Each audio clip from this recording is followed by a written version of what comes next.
Countdown for blast off. X minus 5, 4, 3, 2, X minus 1, fire.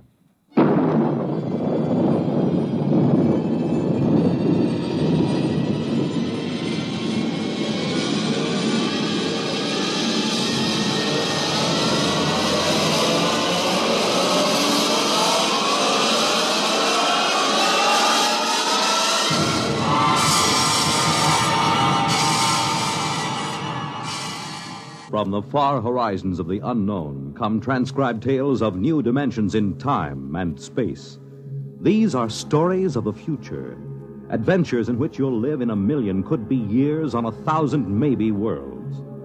The National Broadcasting Company, in cooperation with Galaxies Science Fiction Magazine, presents X minus 1.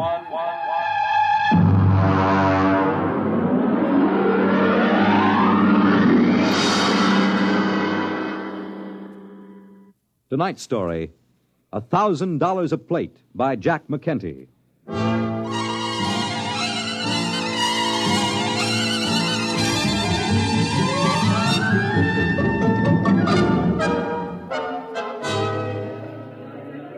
Ferry ship from Deimos Space Station carrying cargo and passengers from Earth now arriving in Blasting Pit 6. Radiation clearance and quarantine officers report to passenger conveyor. Mars Airways to New Chicago, Port Kelly, Marsport, Marsport Park, New Amityville, and Nova Massapequa. Take off in 15 minutes. All aboard. Excuse me, sir. Could you help me? Sure, buddy. What'll it be? Cards? Dice? A little shot of distilled huckleberry? No, I just wondered if you could direct me Brother, you came to the right man. I can direct you anywhere you want to go. That's what I'm here for. You just get off the ferry? Yes, I came on the Phobos Queen. Yeah. You know you can spot him in my business. All right, what'll it be now? Well, I want to know how I can get to the observatory. The what? The Mars Observatory. You know, the Astronomical Research Center. What do you want to go there for? I work there, or at least I will. No kidding. Mm-hmm. You're one of them double-dome stargazers, huh? Yes, I'm an astronomer. Yeah, I heard there was a lot of you guys out there under glass, but I don't get out of town much. I got to keep my hand in, you know. Are you sure you wouldn't like a little flutter before you settle down in your rut? No, I never play cards. Occasionally a little chess. Uh-huh. I don't know if they got any chess in any of the casinos, but if you want, I could arrange it. You know, play against the house, $5 apiece for the kitty, and a C-note for checkmate. No, thank you. Can you direct me to the observatory? Well, you'll have to get a sand hack. None of the regular buses go by there. They just hit the casinos on the strip. Hey, I'll tell you what. The next ferry won't clear for another half hour. I'll walk you over to the hack stand. Well, thank you. That's very kind of you, Mr. Just call me Pusher. It's on account of my occupation, you know. Oh, I see. I'm Enright C. Bensinger, Dr. Bensinger. Well, it's a pleasure, Doc. Right this way. Well, this isn't exactly what I expected. Your first trip to Mars, huh? Yes, it is. Well, you'll get used to it. Out this way. Adjust your gills. Gills? Sure. Well, what do you think you're going to breathe outside that door? There isn't enough oxygen on Mars to keep a mouse alive. They gave you a standard issue when you got off the ferry. It's in that bag. Oh. Yes, I'm afraid I was reading when they explained it. The quarterly journal from the Harvard Observatory, you know. Oh, yeah. I never miss a copy. Now, look, you put the nose clip in, see, and crack the valve. This way it compresses enough air to keep you going. Okay? All right, let's go. Cold. Sure, it's cold. Sand hacks are right up the street there. Beautiful.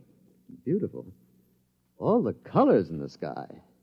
I am surprised, though, in an atmosphere this thin, the sunset shouldn't be as spectacular. That ain't the sunset, Chief. That's the new sign on top of the Canal Casino. Right there behind you, see? Fun. Yeah, but if you want a square shake with the dice, you go to Harry Harvey's place, the Red Sands Hotel. I suppose the seeing is excellent. You're telling me. You know, he's got a line of girls like you never see nowhere else. Oh, I'm afraid I meant astronomical seeing. With telescopes, you know. Hey, you got an idea there. Telescopes.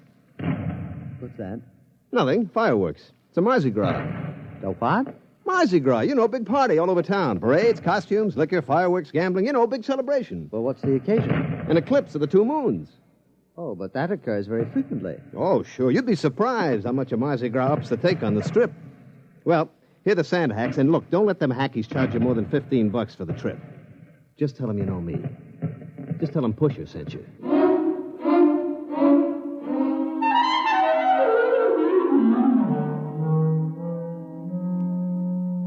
Gentlemen, I want you all to meet Dr. Benzinger, our new colleague.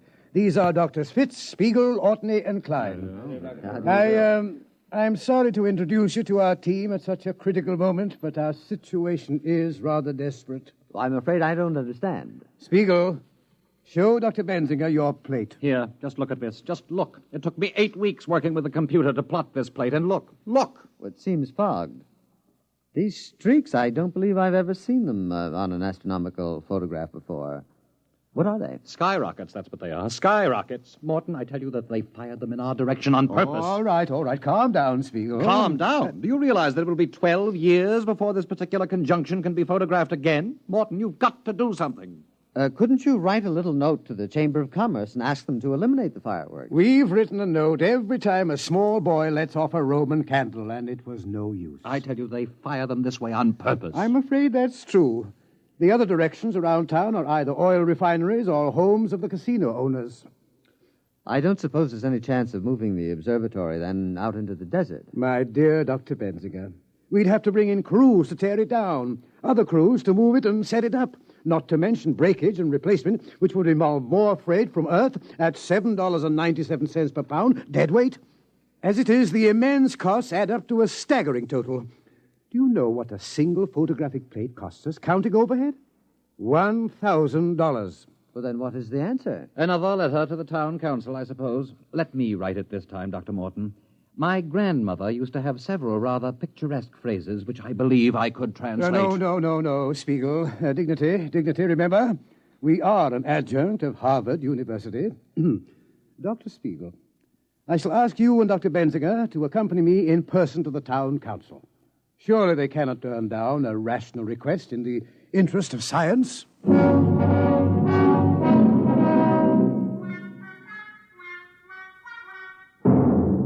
Well, gentlemen, the town council appreciates the problem. Yes, I felt certain it would. Naturally, you're aware of the importance of astronomical research, Mr. Harvey. Well, I can see your point, Doc. You sit out there in your little glass hut, pointing your brownie camera up at the stars, snapping away. But you got to look at our point of view. Oh? Now you take my place. Harvey's Red Sands. I got a heavy investment. 14 crap tables, a half a dozen roulette wheels, and the rest of the overhead. I got to keep them wheels running. It's the Mardi Gras that drags the suckers in. But really, Mr. Harvey, we were just asking you to curtail the pyrotechnic display. Now, wait just a minute. I'm as clean living as the next guy. Oh, Dr. Benzinger means the fireworks. Oh. Well, I'd like to help you out, boys, but I look at it this way. Those stars you're looking at are going to be up there for a couple of thousand years. But a sucker is different. You got to grab him while he's still healthy.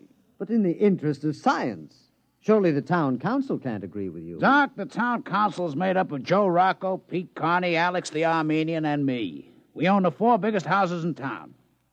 So go ahead, fellas. Take all them snapshots you want to. And if you happen to lower your telescope, get a couple of good ones through a window of the Grand Canal Hotel. I'll take a couple of 8x10 enlargements. I'll see you around, Doc.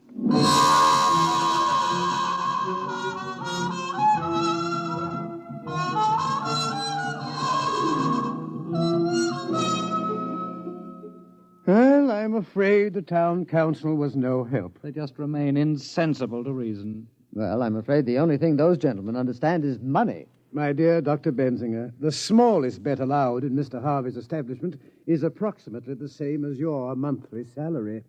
Oh. Dr. Morton, suppose the gambling operators were suddenly to lose a great deal of money. They never do. Of course, with the ordinary layman playing against them. But suppose the best scientific brains were to concentrate on a simple matter like the probabilities of a given roulette wheel, or the combinations and permutations applicable to a game of poker. We could put the main computer on it. Doctor, are you seriously suggesting... Well, I think he's got a point. If we could give those casinos a shellacking, they might stop the fireworks just to get rid of us.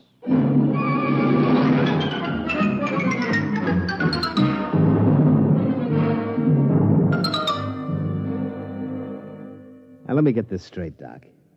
All you eggheads up there made up a kitty to get into a crap game? Well, that's right.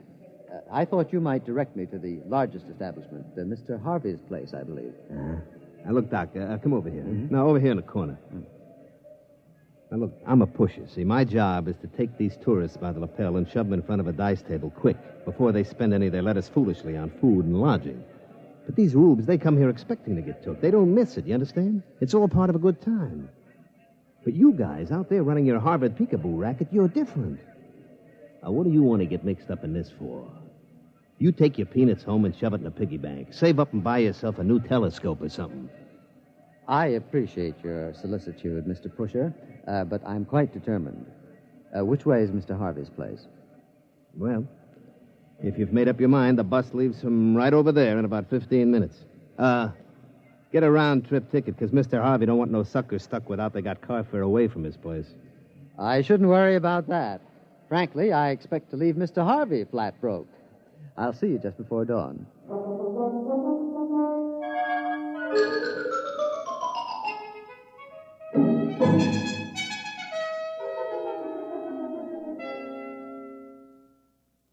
I don't understand it. I just don't understand it. But what happened? Luckily, a certain Mr. Pusher was generous enough to lend me $15 for a sand hack. Otherwise, I would have had to walk. Well, that was rather decent of him. Well, not exactly. He said he gets a percentage when he pulls in a ripe chump. You mean it's all gone? Every dollar. I just can't understand it. I kept careful notes. I followed the formula that was worked out by the computer. I calculated the odds by slide rule, carrying them to the 4th and 5th decimal place. I just can't understand it. Mr. Pusher said that I had a frigid digit. A what? A cold finger.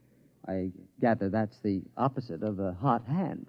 But according to the games theory as outlined in the last International Congress of Theoretical Mathematics... Unfortunately, at the last Mathematical Congress, they weren't trying to make a 4 the hard way. There they go again, skyrockets. I was hoping to get at least 3 plates in before they started. And the crushing blow occurred when Mr. Pusher offered to sell me my horoscope. No. Yes. Oh. He said anyone was a fool to get into a dice game if the stars weren't right. Now, there's an example of what we're up against. Medieval superstition existing side by side with hydrozyne rockets and nuclear space drive. Shocking! I'm not so sure. Might be a good idea. Dr. Morton sent for the staff psychiatrist. Benzinger has scratched his reflector. No, gentlemen. Pusher was right. Every man who's going to gamble should have a horoscope. It's very important to know what the stars say. What are you talking about? And where on Mars is the place best equipped to tell you what the stars say? Oh, no. Dr. Benzinger. Gentlemen, I tell you, it may be a stroke of genius.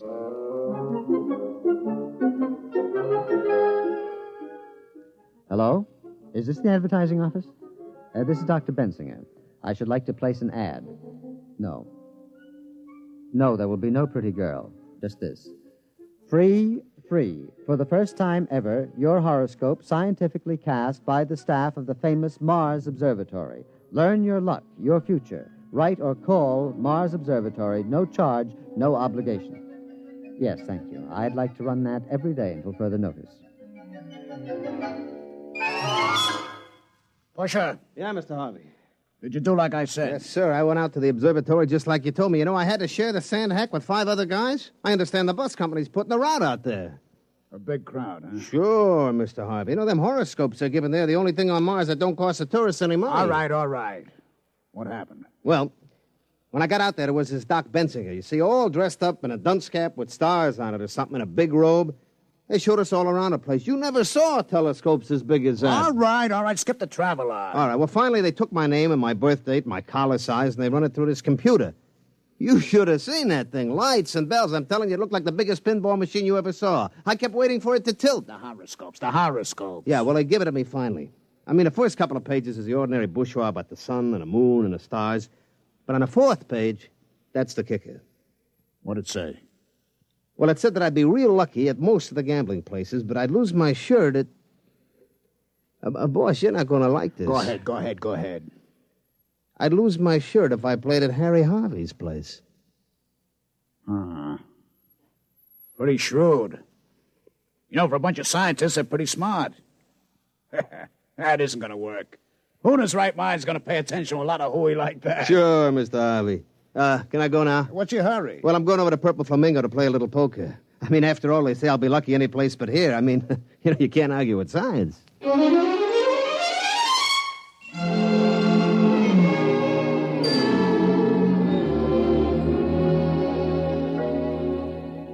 Gentlemen, I think we're on our way. I checked Mr. Harvey's establishment. You could shoot an elk in the gambling room. Empty, eh? There was nobody playing but an elderly masochist who likes to lose. Dr. Morton, we have a visitor. Bensinger, I have asked you please to take off that confounded astrologer's hat when you come into my office. It embarrasses me. Oh, I'm sorry. But, Doctor, allow me to present Mr. Harry Harvey. Hiya. How's business, Mr. Harvey? Yeah. Well, look, gentlemen, let's put our cards on the table. You put a hole in my pocket like I haven't had since I once ran into an honest police lieutenant in Cincinnati. I presume you've come about our horoscopes. Yeah. Let's shoot or get off the foul line. How much? I beg your pardon? How much will you take to lay off? Mr. Harvey, just a promise. What?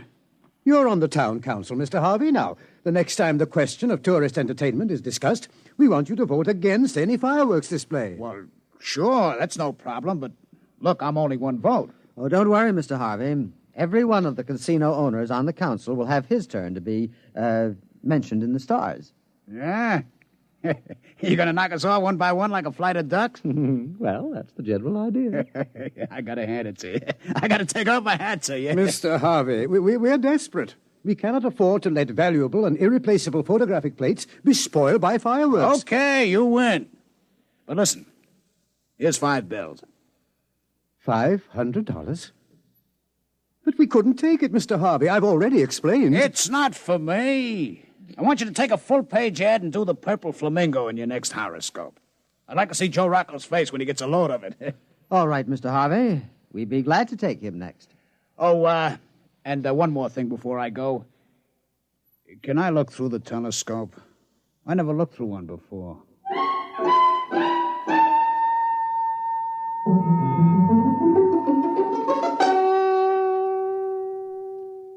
Well, that's the last of them. The Red Sands, Frank Land's Paradise, the Martian Gardens, the Two Moons Club. And the Purple Flamingo. Dr. Morton, we've got them all. There will be a meeting of the town council a week from now, and after that, no more fireworks. All those beautiful stars and nebulae and not a misbegotten skyrocket to stand between us. Oh, it's beautiful. Gentlemen, I have some news for you. You have? I am in receipt of an interplanetary radiogram from our parent organization, the Harvard Observatory. Are they going to send the new mass spectroscope? Please. Morton, Earth newspapers carrying accounts of horoscopes published by your organization. Very unscientific. Harvard Board of Overseers aghast. Must stop at once. Find other solution. Signed, L.K. Bell, Director. Well, I thought Thursday was the regular day for personal message delivery. It is. Oh, Mr. Harvey. I asked Mr. Harvey to wait in the washroom. He brought the message down. Oh, sure. All of us have contacts in the radio office. We can get a hold of messages a couple of days before they clear. Did you come down to gloat over our misfortune, Mr. Harvey? No. You got my promise to help you boys, and I'll stick by you. But the rest of them, well, it's tough, fellas, but business is business. I'm afraid the fireworks will go on as usual. Thank you, Mr. Harvey. Look, what would happen if you brought all the boys out here, showed them around, and then you could offer to name a star after them or something? I'd sure like to be able to point in the sky and say, that's Harvey's star. Well, Mr. Harvey, I'm afraid any stars worth looking at with the naked eye already have names. Besides, Harvard Observatory wouldn't stand for this idea either. It would make as much sense to them as you naming a poker chip after me.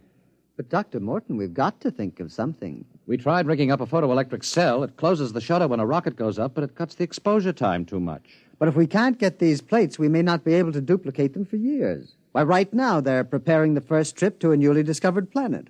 And the work of the observatory is necessary to ensure the success of that trip. Now, surely your colleagues will realize that, Mr. Harvey. The future of the human race is at stake. Doc, the only race those jokers are interested in takes place at Tropical Park. Look out there. They're starting the fireworks. All of them heading this way again. No. It's nothing personal. It's just that if we point them any other way, they're likely to splash people. Or maybe set something on fire. You mean if the rockets misfired and get the tourists all wet, there would be trouble? Oh, sure. You couldn't have that. A guy with wet pants ain't going to stand around no crap table for hours. Mr. Harvey, do you really want to help us? Well, sure. I promised, didn't I? Dr. Spiegel, do you think the research library would have any material on pyrotechnics? Bensinger, what do you have in mind? Well, Dr. Morton, I was thinking of fighting fire with fireworks.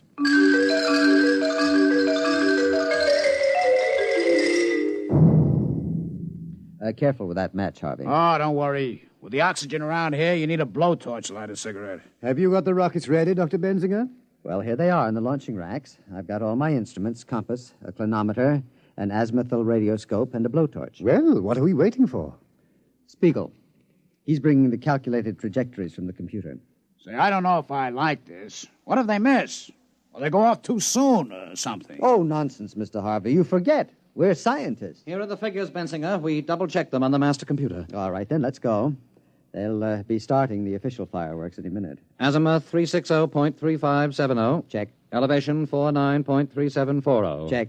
That's corrected for wind, velocity, temperature change, and magnetic eddy currents. Are you sure you guys know what you're doing with them skyrockets? Don't worry, Mr. Harvey. They're going to explode in the Grand Canal and get everybody in the Canal Casino all wet. You shouldn't object. After all, it's your competition. Coming up to 0 hour, Bensinger. Light the torch. 5 seconds. 4, 3, 2, 1. Fire. There they go. Oh, interesting effect. That purple color. Oh, do you like it? Yes. That was my idea. Radioactive fluorides. They're up over the town now. Hey, one of them's beginning to wobble. Oh, I can't understand that. The computer was absolutely certain. It's going over the south of town. The other one's tracking correctly on the radar. It'll hit the canal square. Yeah, but look, the purple one. There it goes. It hit. Looks like it's starting a fire. Hey, must have hit somebody's house. Hey, you can see it now. It's a house burning. Oh, dear, dear. There must have been a weak tube in the computer. Yeah, some guy's going to be real sore. I can see it real clear with the glasses now. That house on top of the hill there by the gecko bush. Boy, it's burning like... Mr. Harvey, what's the matter? That's my house!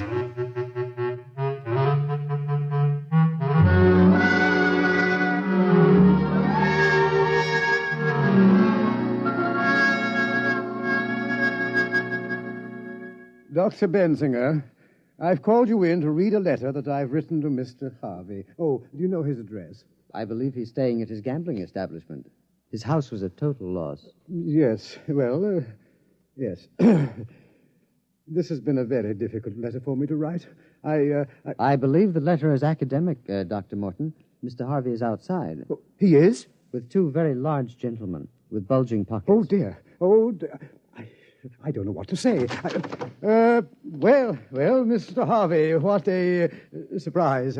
You two apes wait outside. Now, Dr. Morton, about those fireworks. I want you to know I believe in direct action. I don't like fiddling around. Well, of course not. Like the time I had some trouble with a bottom dealer from Luna City. I didn't fool around. I sent him back to the moon in a cargo rocket with no air. How interesting. Now, about your problem. I assure you, we apologize. I mean... Apologize? That's great. I just remembered I left a few plates in a bar. I don't go away, Doctor. You're in on this, too. No, there wouldn't be room. Not for two of us. What are you talking about? Well, in a cargo rocket, especially without air. What? I'm trying to tell you. The council voted against fireworks. No, as a matter of fact, I have a very bad sinus, and no air would definitely... What? Oh, sure. We decided anything that could burn down an honest citizen's house was too dangerous. Very civic-minded, that council. But I don't understand. I kept my promise. I said I'd help you, and I did. Well, I'm terribly embarrassed. We were trying to get a collection among the staff to help you pay for your loss, but I'm afraid the total assets of the observatory wouldn't reconstruct your garage. Yeah. But we held a staff meeting, and we decided on a more permanent kind of remembrance. Mr. Harvey, on this photograph, you see this trail? This bright trail? Oh, one of them skyrockets again? I'm sorry, Doc. It won't happen again. No. This is no skyrocket. It's a comet. It will be quite bright for several months. And we've decided to call it Harvey's Comet. Harvey's Comet? Hey, that's real nice. Harvey's Comet. Hey, Doc, you put me on top of the world. Them boys at the Canal Casino boasting about their new sign. But me, I got a comet. Harvey's Comet. Why, every sucker on Mars will see it every night. It's the best advertisement since they wrote 7 down across the face of the moon. Well, I'm glad that you're pleased. Well, as a matter of fact, Doc, I kind of heard about it in advance of one of your boys. You named the comet after me? Okay. I brought something for you. Here. What is it? A poker chip from my place. Go ahead, read it. Harvey's Club. Dr. Morton's poker chip. 5,000. That's dollars, Doc. Don't spend it all in one place.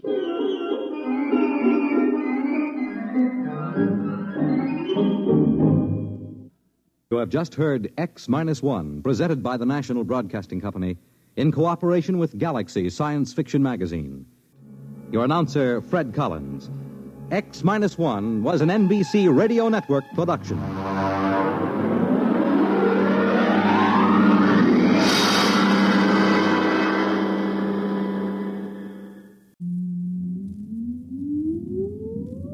Countdown for blast off. X-5, 4, 3, 2, X-1, fire.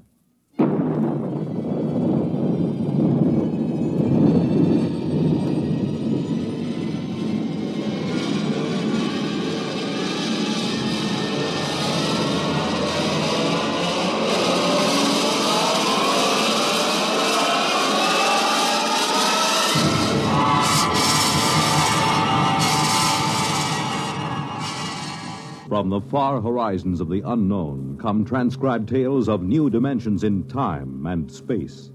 These are stories of the future, adventures in which you'll live in a million, could be years, on 1,000 maybe worlds. The National Broadcasting Company, in cooperation with Galaxies Science Fiction Magazine, presents X minus 1.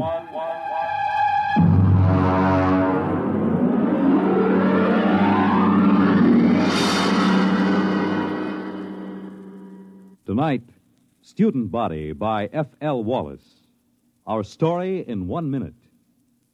Girl, Boy, moon, June, ring, wedding, home, money, baby, money, education, money, retirement, money, solution. United States savings bonds. There's a smart couple. They're looking to the future. They know how important it is to plan for the future now with savings bonds. Yes, the plans you make today will determine what kind of tomorrow you have. Are you a student? Are you a young married couple? Are you approaching the golden years? Whatever your age, whatever your situation, savings bonds can be a big help in making your tomorrow secure and happy. Plan wisely. Buy savings bonds regularly where you work or where you bank. They're a good investment. You're saving your money and you're earning more.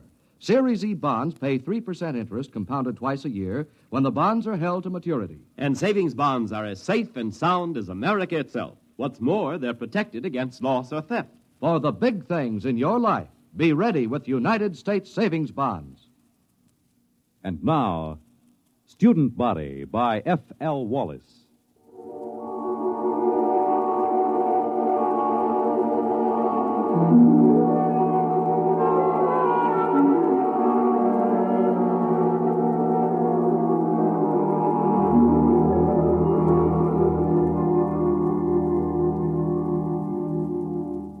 Emergency report to Central Colonial Service. Subject Planet 7G63, Glade. Reporting Dano Marin. Special assignment from Biological Control. Report consisting of standard universal tapes and special recorded comment. First segment, landing day +1. 6 a.m. sidereal mean time. Voices on tape, myself, Colonial Executive Shep Hafner, and Athel, a female member of our crew. Tape commencing. Watch your step on the ramp, Marin. It's tilted. Oh, yes, I will. All right, where are these people? Over there, a few hundred feet. Beneath that tree. Well, come on, then. You know, I'm going to have to note in the log that you cleared the planet for colonization as of last night. I understand. I'm taping this now for my records. I take full responsibility for the safety of this planet. All right. But wait until you see this. Here we are. Now, do you see there? In the clearing beneath that tree? Why, good Lord, they haven't a stitch of clothes on. None of them. That's just what I told you. Are they all right? No, they're just asleep. You can see them breathing. Look here, Hafner, who gave them permission to sleep out here in the open? Shh, don't wake them yet. I gave them permission, Marin. They've been cooped up in that ship for over 6 months. They wanted to sleep outside. And in view of your clearance, I couldn't see any reason to refuse permission. I know. You were within your rights. But the clothing, why, they don't even have blankets. They did have, when they bedded down last night. Some of them even used the standard issue sleeping bag. Well, then what happened to them? There are 13 people sleeping around that tree, and they're stark naked, all of them. Last night you told me there was nothing dangerous on Glade. Do you still think so? I know so. I have the complete biological survey. Does your survey account for anything like this? You know it doesn't. That's what I thought. Okay. Now you've seen it for yourself. Let's wake them up and get them back to the ship. No, wait. You better wake them one at a time. This will be embarrassing enough for them as it is. Yes, I suppose you're right. I will wake the nearest one first. That's Athel, our lab technician. Yes, well, here, take my jacket. Cover her with it before you wake her. All right. Wake up, Athel. All right, Athel, wake up. It's Executive Hafner. What? Oh, what is it? I'm sorry, Athel. Something has happened. Oh, my clothes. My blanket, everything's gone. Now, be careful. Don't wake the others. Oh, yes, the others. Why, good heavens, they're all that way. Athel, just go back to your cabin on the ship. Everything is all right. We'll explain it to you when we have the others safely back. But I feel so foolish.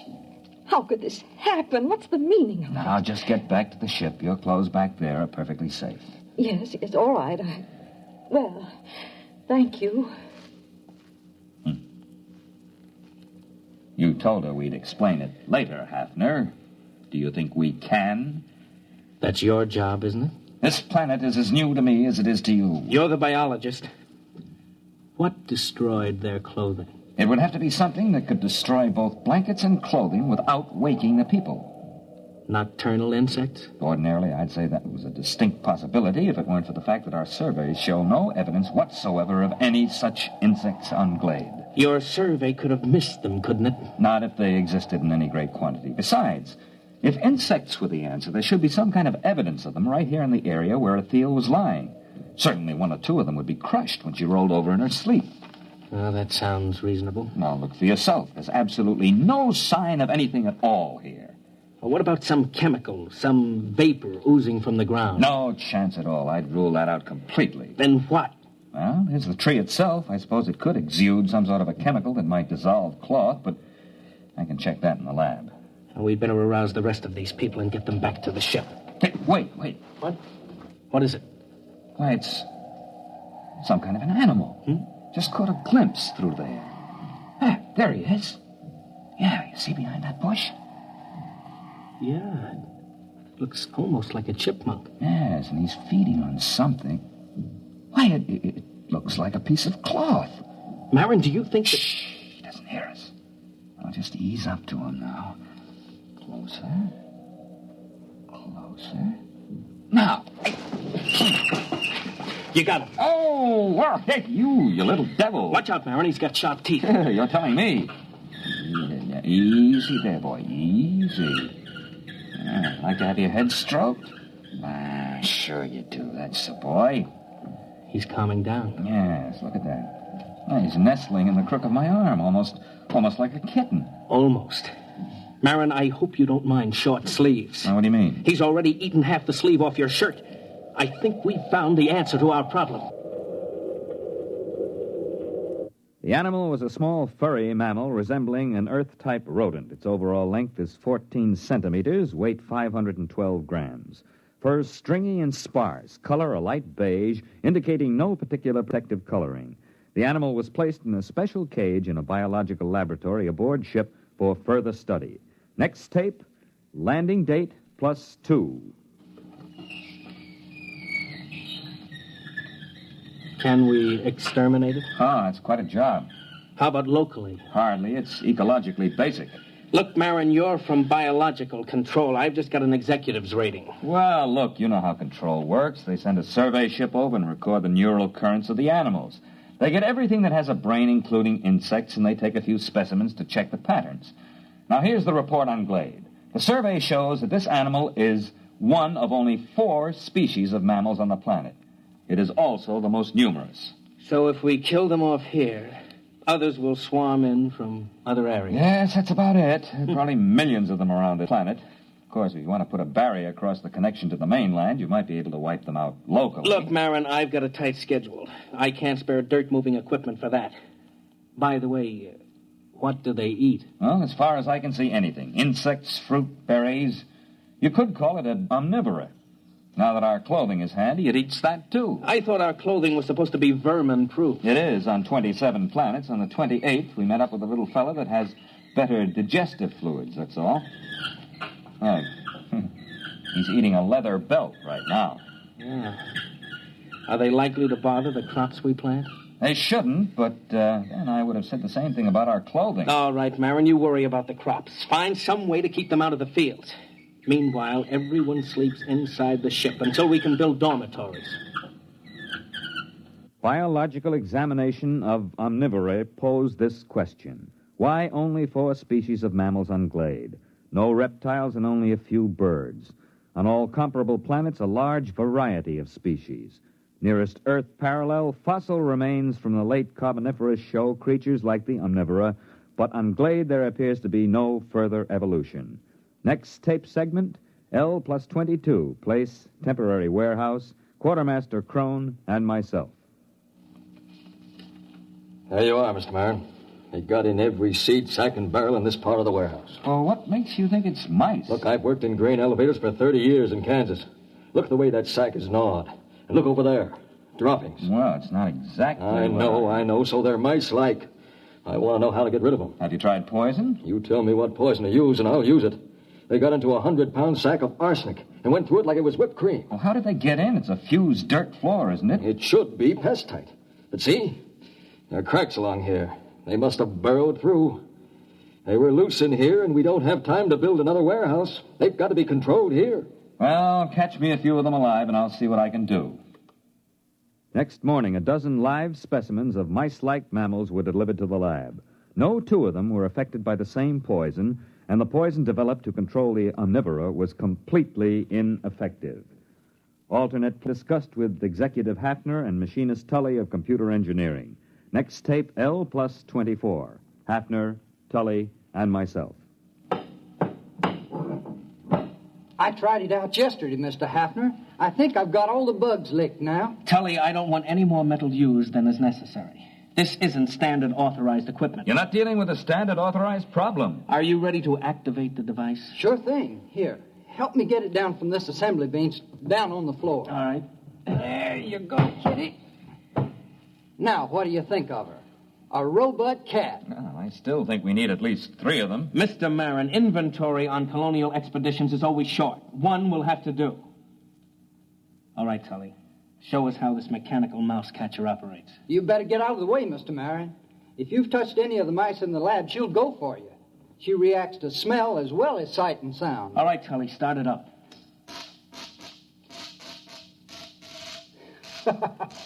All right, Kitty, go ahead and have a good time.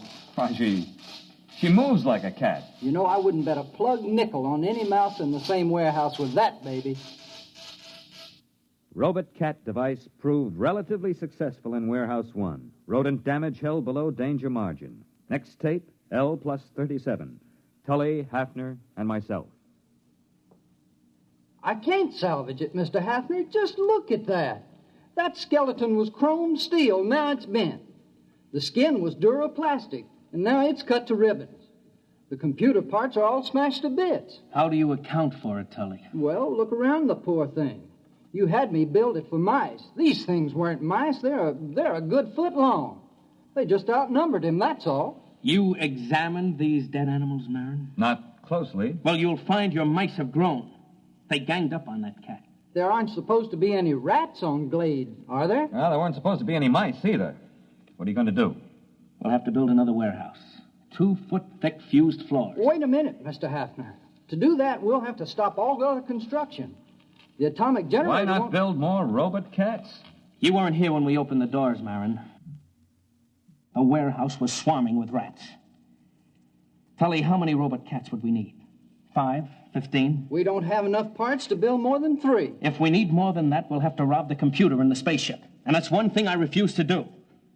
The spaceship is our only link with Earth until the next wave in 2 years. All right, then I'll tell you what we'll do. We'll floodlight the supplies at night. We'll post a guard with half-charged rifles until we can move to the new warehouse. That'll take about 10 days. Meanwhile, our fast crops are ripening. It's my guess that the rats will turn to that for food. Now, in order to protect our future food supplies, you'll have to activate your cold storage animals, Marin. Mr. Hafner, it's against regulations to release any cold storage animals on a planet until after a complete investigation. That takes 10 to 20 years. This is an emergency. I don't want to be responsible for another rabbit-infested Australia or that planet in the Centauri system that the snails took over. Marin, I'll take the responsibility. You're recording now, aren't you? Yes. All right. If that isn't authorization enough, I'll put it in writing. Well, the beast I've got for this job won't be any good against rats this size. You've got hormones. Use them. Dead rats were gathered and frozen for further study. Observed animals, a wide variation in size. Internally, a lack of uniformity in organs. Some specimens had huge fangs and delicate jaws. Others had tiny teeth and massive bone structure. Obviously, the most scrambled species ever encountered by a biologist. Reproductive cells were especially baffling. Proceeding with hormone treatment on cold storage Earth animals. Next tape, L+39. Lab technician, Athil, and myself.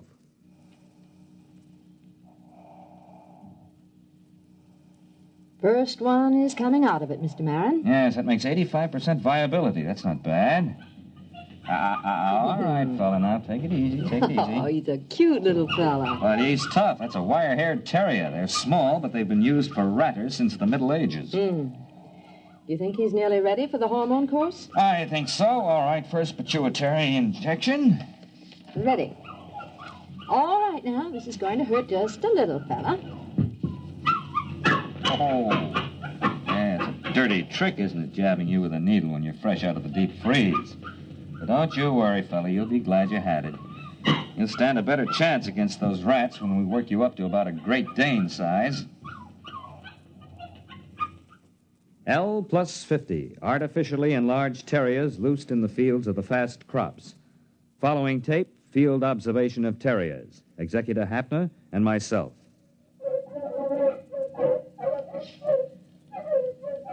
How long have they been at it, Marin? Since daybreak. I have to bring the dogs in at night and shoot them full of antibiotics.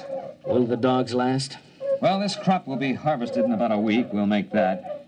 Then there'll be 2 weeks to rest up before the next fast crop shows above ground. I think we've got the rats licked for a while. Well, when you get a chance, you might ask some of those PhDs in Central how they happened to hand us a survey and forgot to give us a few details like mice and rats. I've been checking on that, Mr. Hafner. I don't think there's any doubt. When that survey was made before we landed, there weren't any mice and rats on Glade. Then where did they come from? How did they get here? I don't know. But we're going to have to find out. Research project on pseudo-mice and pseudo-rats interrupted by field trip with Biological Survey Officer Whitehead. Tape L+63 in field geological survey vehicle. Whitehead and myself. You think you got troubles? Can you read a sonar map? No. Here, look. See this scope? It reads straight down about 10 miles. I'm supposed to be out looking for oil shale, but I got kind of interested in this. Look, first few feet down, you can find fossils. After the first few feet, that's about 20,000 years, there are no fossils until you get way down here. That's about the same as late Carboniferous on Earth. Then you get the fossils again. It doesn't figure. But isn't that usual? Changes in geological eras? You don't get it, man. I'm not talking about eras, I'm talking about years. Straight down from here, 20,000 years ago, this was a desert. And then 3 years later, it was a jungle. 5 years after that, there was a glacier. Earth normal would be 50,000 years or more for a change like that. What caused it? Yeah, you've got me. Fluctuations in the sun, I don't know, but talk about changeable weather. This planet really has it. Based on accumulated data, theory developed regarding mammalian life on planet Glade. Tape L plus 65. Place temporary headquarters of Executive Hafner. Marin, I've got a lot of work to clear up this morning. I thought you might like to know where the mice came from. They don't bother us anymore. I've also determined the origin of the rats. They're under control. I wonder if they are, Mr. Hafner. What do you mean? Mr. Hafner, I've checked this with Whitehead. Between 100 million years and 20,000 years ago, this planet was changing violently and quickly. The first change wiped out the dinosaur just the way it did on Earth. But it kept on changing. Desert, glacier, jungle, and all this within the lifespan of a single animal. For 1 million years, this was the norm of existence on Glade. I've checked geological survey. The planet is stable now. Well, that's not what I'm getting at. The point is, survival was difficult. Only one species of mammals managed to come through. Now, wait a minute, Marin. There are 4 species, ranging in size from a squirrel to a water buffalo. One species. They're the same. If the food supply for the largest animal increases, some of the smaller so-called species just grow up. Conversely, if the food becomes scarce in any category, the next generation, which apparently can be produced almost instantly, switches to a form which does have an adequate food supply. The mice? The mice weren't here when we got here. They were born of the squirrel-sized omnivora. And the rats? Born of the next larger size. After all, we are environment, too, and they adapt to environment. Let me get this straight. The mutations... On Earth, it would be mutation. Here, it's merely normal evolution. These animals have no genes or chromosomes. I don't know how they pass down heredity, but they react to external conditions far faster than anything we've ever encountered. Then we'll never be free from pests unless, of course, we rid the planet of all animal life. Yeah, you mean with radioactive dust? That won't work. They've survived worse. Oh, maybe we could leave the planet. Leave it to the animals. I could exercise authority under Clause 364. It's too late for that. What do you mean? We sent back the specimen ship. The animals are on Earth, too. But those specimens were in cages. Yes, but the next generation would be small enough to get out through the bars. They'll be running free in the cargoes of the spaceships. They'll land on Earth, and the first thing you know, a new mutation of rats will appear. They won't have any reason to connect it with the specimens from Glade. They won't be able to vermin-proof every building on Earth. No, we've got to stay here. We've got to study the animals here and find out how to beat them. If we can. Next tape, L plus 83. Place, Field Outpost. Quartermaster Crone, Hafner, and myself. I saw it, Mr. Hafner. I saw it. Are you sure? There. Do you see that tree? No, the big one. The white flowers? That's the one. I saw it behind there. Can you describe it? Well, I didn't get a good... That's it. That's what I heard. It sounds like a tiger. I've heard them like that in India. You watch. Right by that tree. Hey, look out. It's heading this way. Give me that rifle. Hurry up. Shoot. Try again.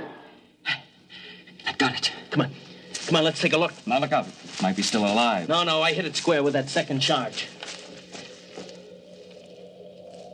What in the devil is it? It's a good 8 feet long. What do you make of it, Marin? Well, except for the lack of markings, it closely resembles a tiger. Look at those claws. We chase the rats out of the warehouse, they go to the fields. We hunt them down in the fields with dogs, and they breed tigers. Well, that's easier than rats. We can shoot tigers. Wait a minute. We've been here less than 3 months, Marin. The dogs have been in the fields only 2. And that tiger's mature. How do you account for that? I'm not sure, Mr. Hafner, but I imagine if the survival factor is high, the young don't ever have to be young. What? They can be born as fully functioning adults.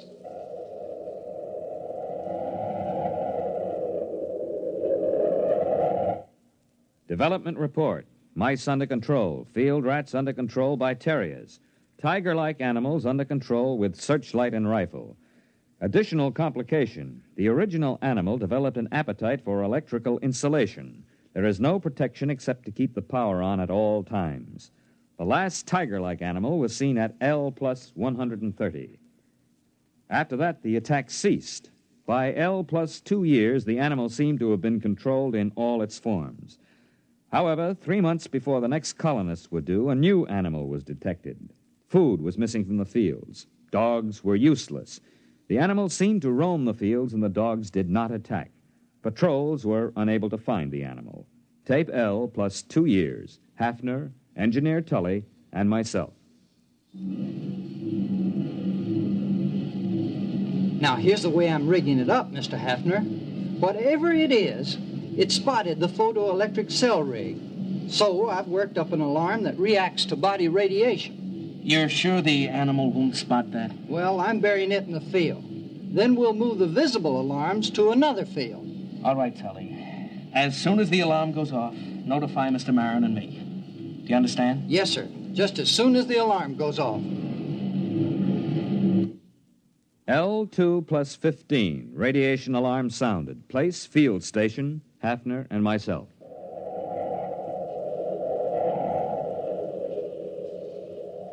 Look out where you're walking, Marin. We don't want to scare it away. Well, there are dogs in that field, aren't there? Well, there were supposed to be, but they didn't bark. Quiet. There it is. See? Huh? It's in between the rows. Look out. Look out. Give me a clear shot. Now, wait a minute. Don't shoot. Look, Marin, I'm the executive here. I say it's dangerous. Dangerous? That's why you can't shoot. It's more dangerous than you know. Quiet, quiet. It'll hear you. We're downwind. Now, listen, Hafner. This is important. I don't want any lecture now, Marin. I don't want to lose the shot. You've got to listen. That animal could evolve mice. We stopped mice, and it brought rats. We turned back the rat and provided the tiger. All right, we stopped the tiger. Not really. There was another animal being formed. The one that's in that field now. It took the animal 2 years to create it. How, I don't know. 1,000,000 years were required to evolve it on Earth. He's moving away. Marin, I'm going to shoot. Don't shoot. We can't destroy the animal. It's on the Earth now and on other planets. We've never even been able to get rid of our own rats. How can we exterminate this animal? All the more reason to start now. Get down and give me a clear shot. Listen. Are their rats better than ours? Will their beasts win or ours be stronger? Or will the two make peace, unite, and interbreed? It's not impossible. This animal could do it if interbreeding had a high survival factor. Don't you see, after the tiger, they bred this thing. If we shoot it down, what'll come next? Look at it, standing erect. Opposable thumbs, binocular vision, a large brain capacity. This one I think we can compete with. It's the one after this that I don't want to face. Marin, it must hear us. It's looking this way. Look at it, Hafner. He's holding his hands up to show us he's got no weapon. Drop your rifle. Are you sure? Drop your rifle!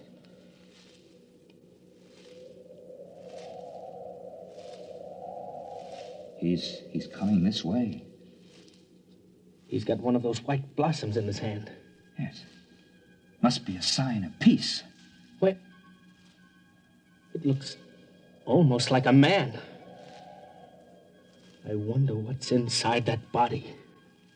I wonder what's inside that head.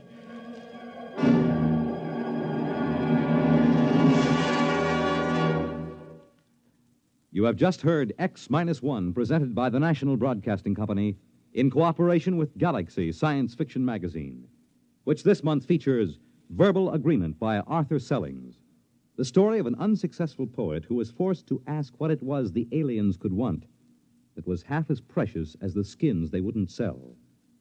Galaxy Magazine, on your newsstand today.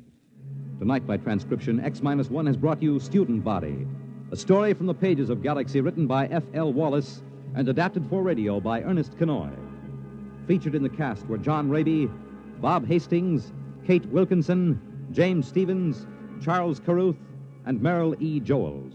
Your announcer, Fred Collins. X-1 was directed by Bob Maurer and is an NBC Radio Network production.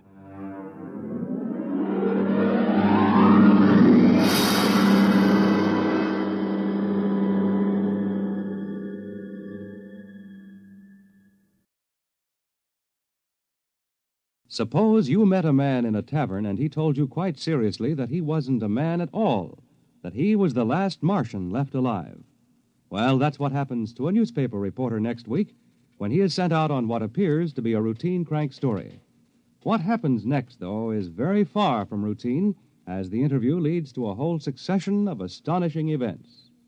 The story is The Last Martian by Frederick Brown, next week on X-1. The Fisher Body Awards to Teenagers will be made tonight on the NBC Radio Network.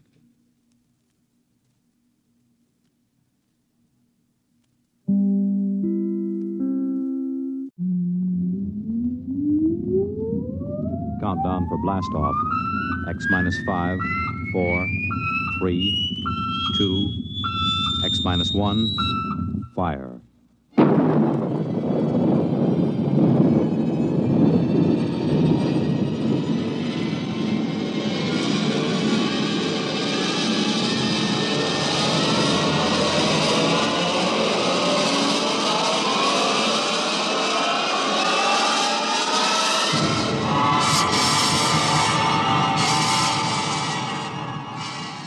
From the far horizons of the unknown come transcribed tales of new dimensions in time and space.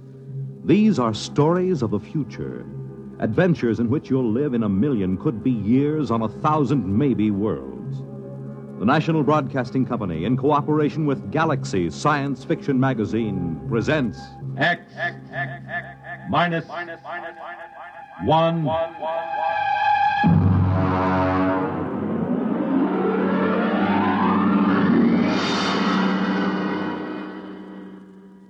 Tonight, Chain of Command by Stephen R.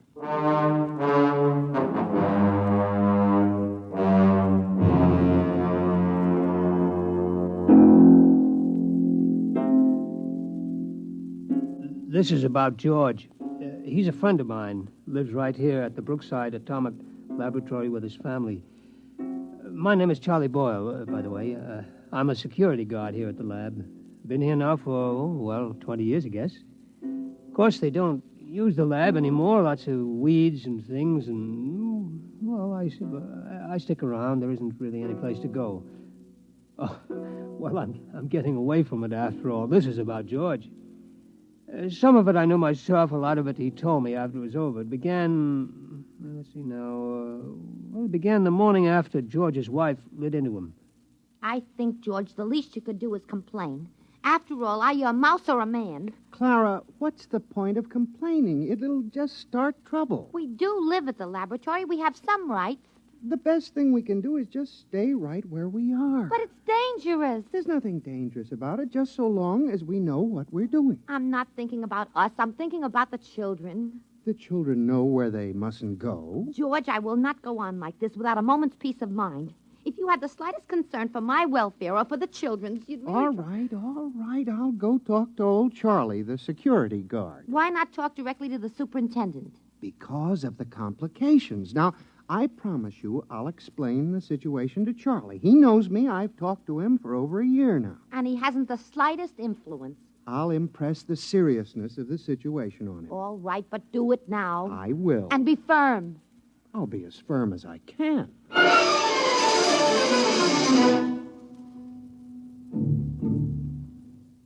I was at my desk in the hallway. The place was deserted. I've always worked the night shift, except for my supervisor, Mr. Adams, who was in his office down the hall working late.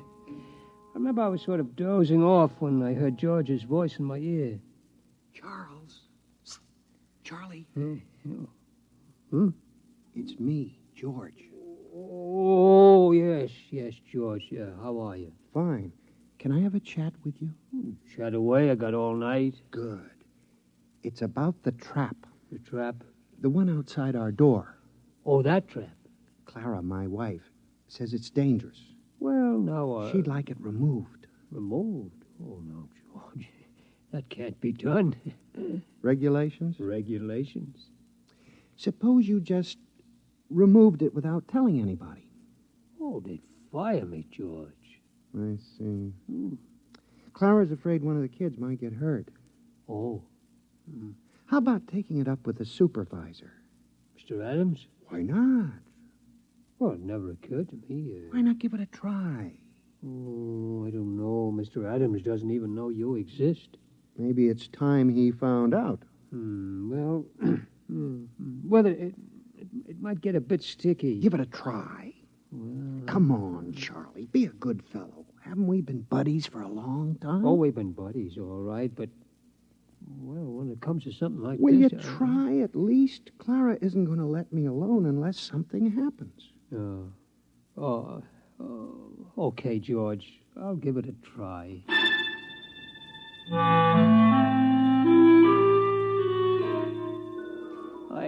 I straightened my tie and I brushed off my uniform real neat and I went into Mr. Adams' office.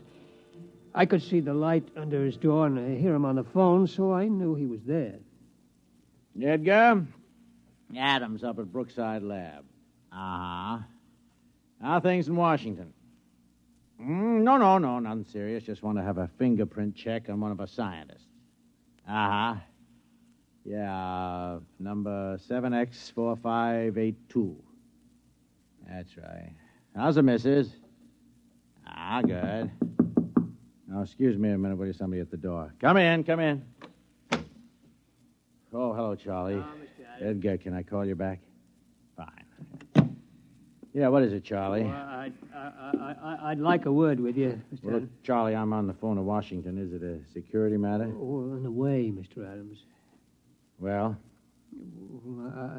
I don't know how to tell you, really. Well, just tell me.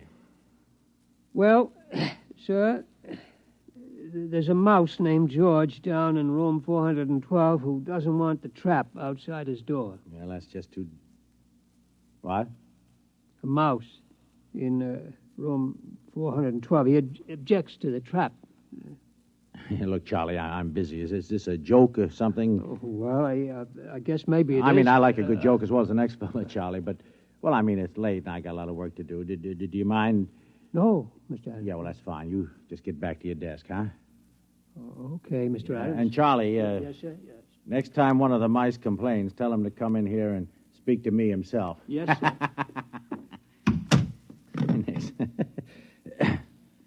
Edgar Adams here again. I'm sorry. One of the security guards playing a little joke on me. He came in to say one of the mice here at the lab is complaining about the trap outside his door. You got him down Washington, too, huh? Yeah? What do you do about it? Traps, huh? Yeah. Yeah, it's the only way, I guess. Yeah.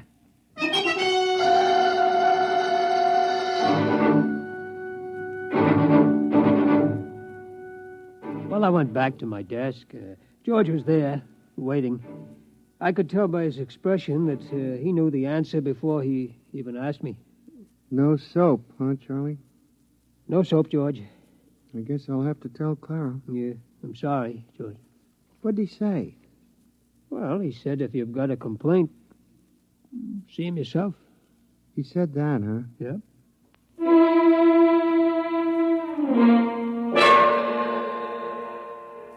Of course, I didn't know what was going to happen. George didn't tell me till it was all over. I mean, really all over. And then it was too late for me to do anything. It turned out, though, that Clara, that's George's wife, told him that if he didn't go talk to Mr. Adams, she'd up and leave him. Yeah, leave him and the kids, too. So him and me, we went. And nothing negative on his record, eh, Edgar? Yeah, well, okay. Yeah, excuse me a minute. Come in. Oh, what is it this time? Excuse me, Mr. Adams. It's that mouse. He wants to talk to you.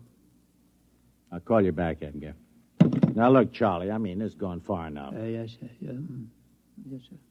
What the devil you got in your hand?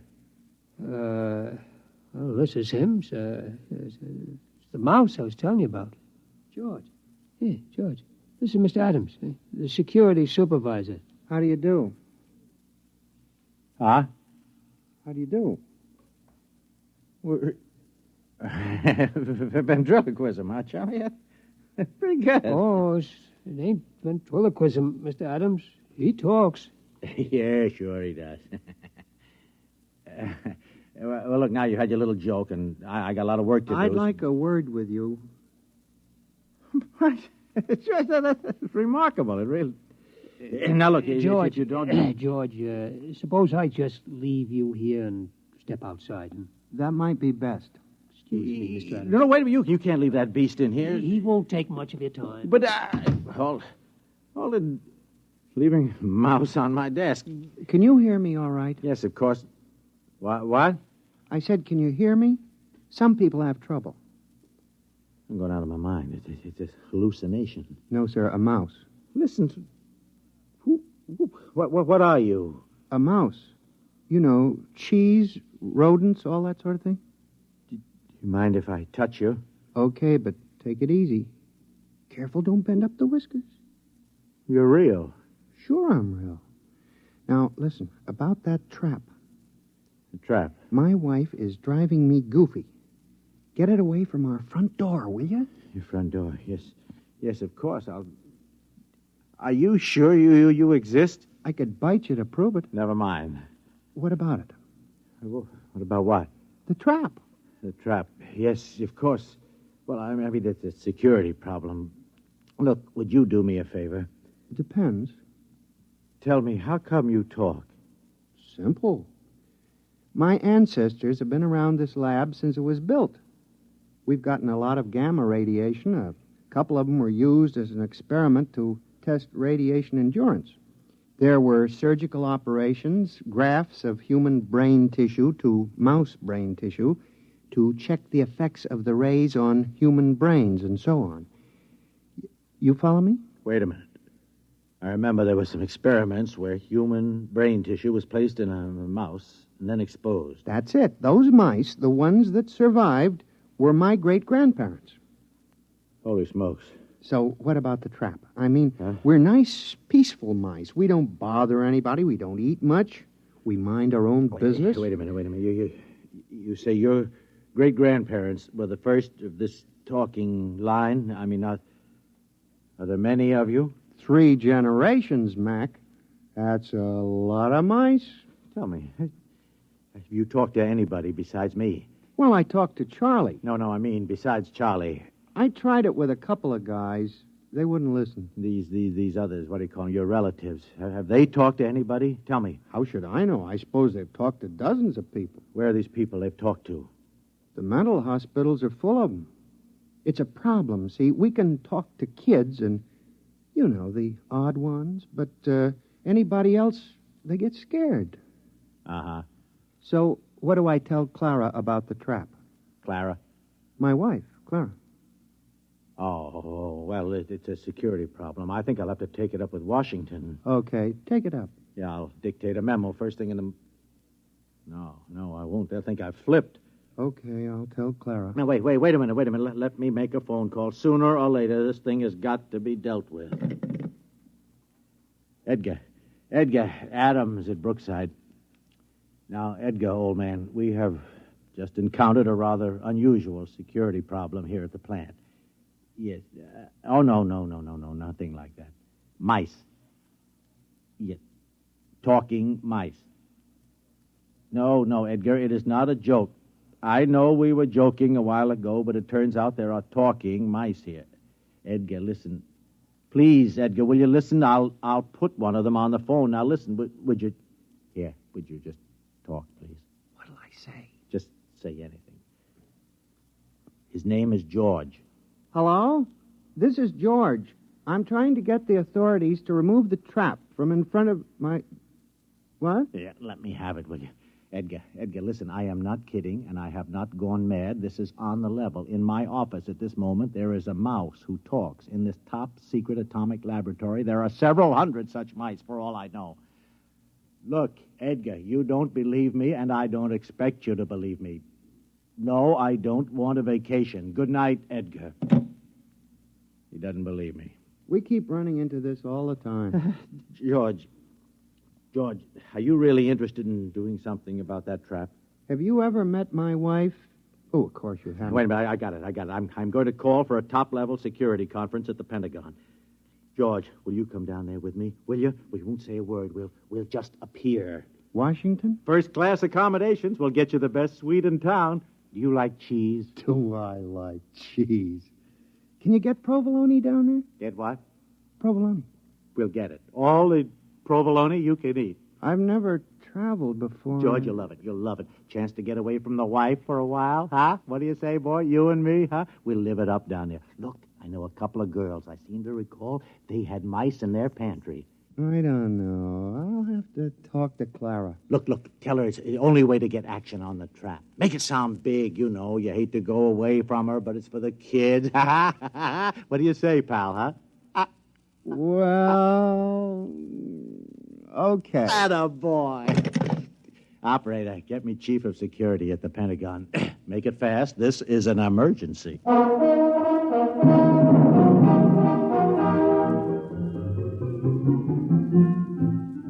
I wasn't there, but like I say, George told me all about it after it was over.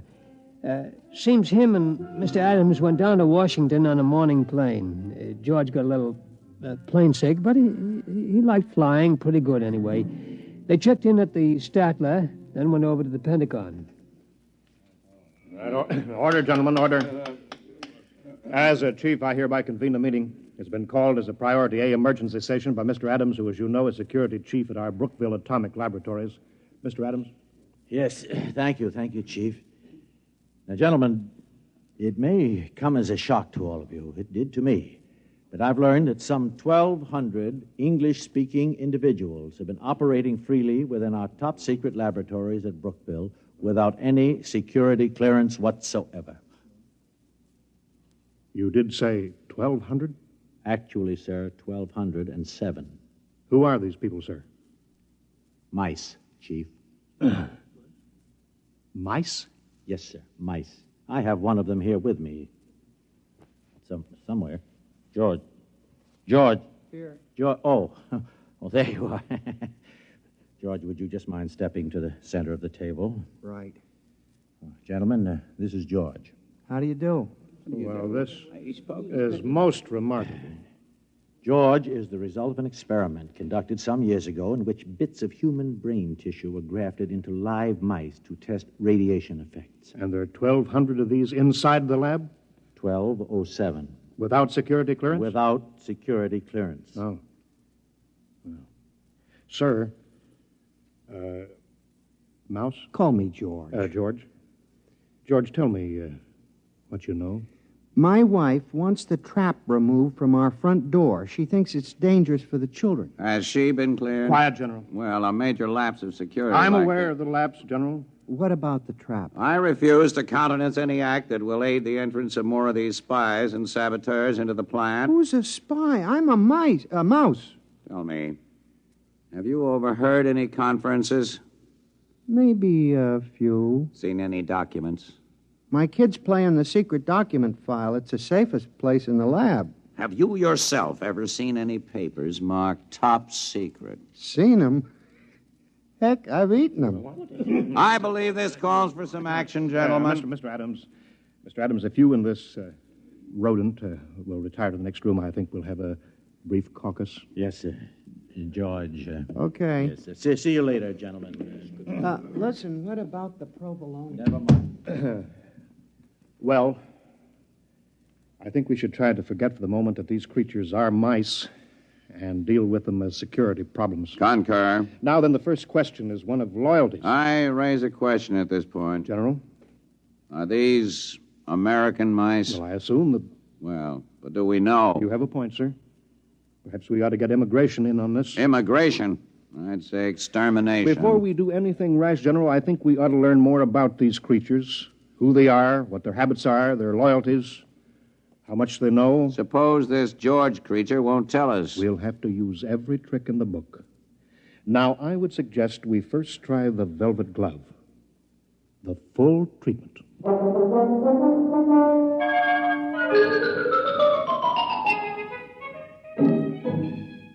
George told me about the velvet glove later. He said he didn't really suspect anything at first, what with all the excitement of being in Washington and so on, but after a while he got wind of what they were doing.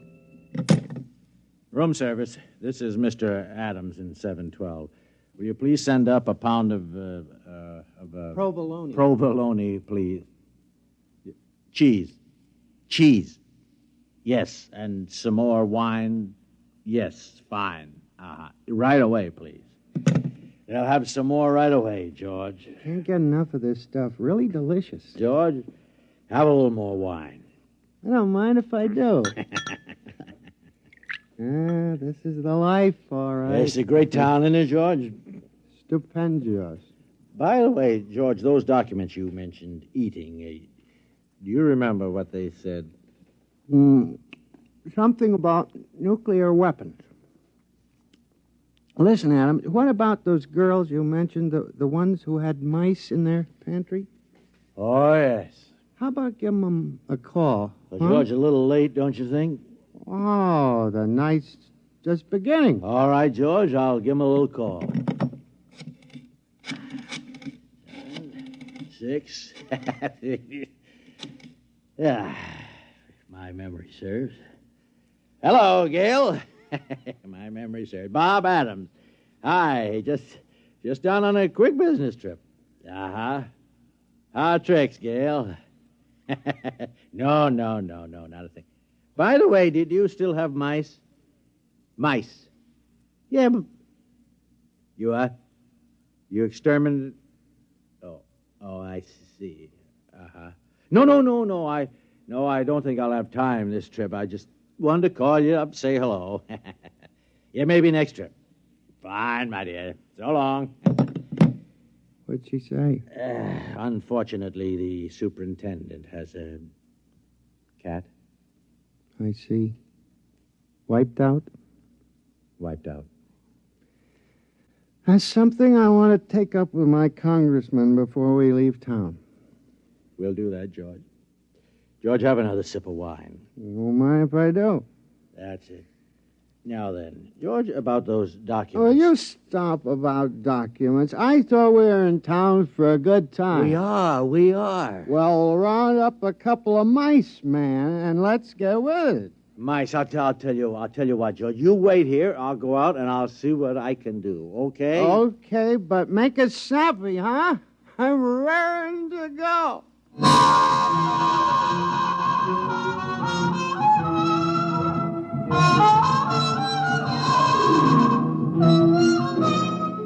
Next morning, Adams woke George and told him they were scheduled for another conference at the Pentagon. George, wake up, huh? Oh, what a head. Come on, George. We're due at the Pentagon. Easy. Don't talk so loud. Wow. Where did you get those white mice last night? Over at the National Research Lab. Ooh. They must have been feeding those girls wheat germ. All right, come on, George. Come on. You can sober up in the taxi. Come on.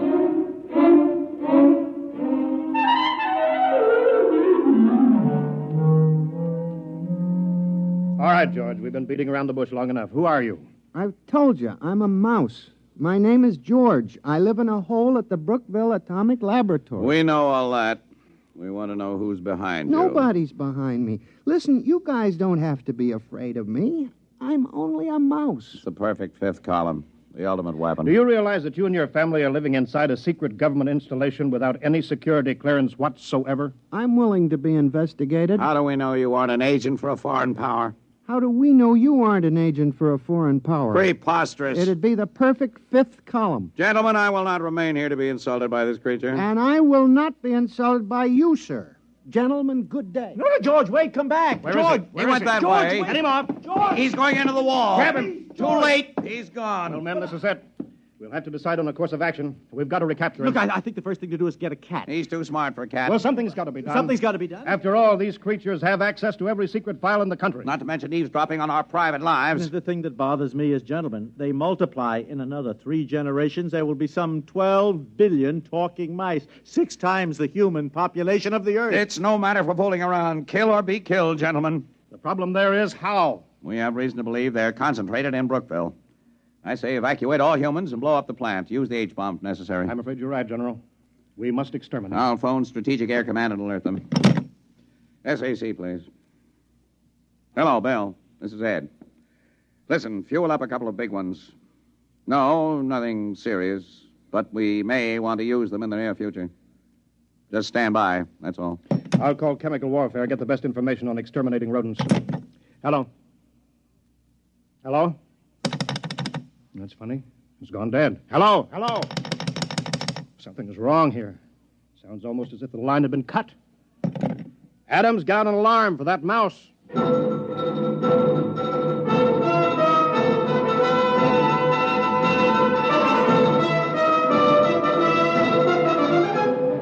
Well, that was only the beginning, of course. Things began to happen pretty fast right after that. You bet your sweet satchel they did. Well, Adams? Yeah, I've been talking to Edgar. The FBI has located several hundred field mice, all of them non-talking. No trace of a mouse corresponding to our description of George. I see. Team of Secret Servicemen been combing the Pentagon and the White House. We've got 1,500 traps baited with imported provolone in the Senate chambers alone. So far, no luck. And what about cats? The American feline fanciers have volunteered 100 Mausers. Oh, good. Any more telephone wires cut?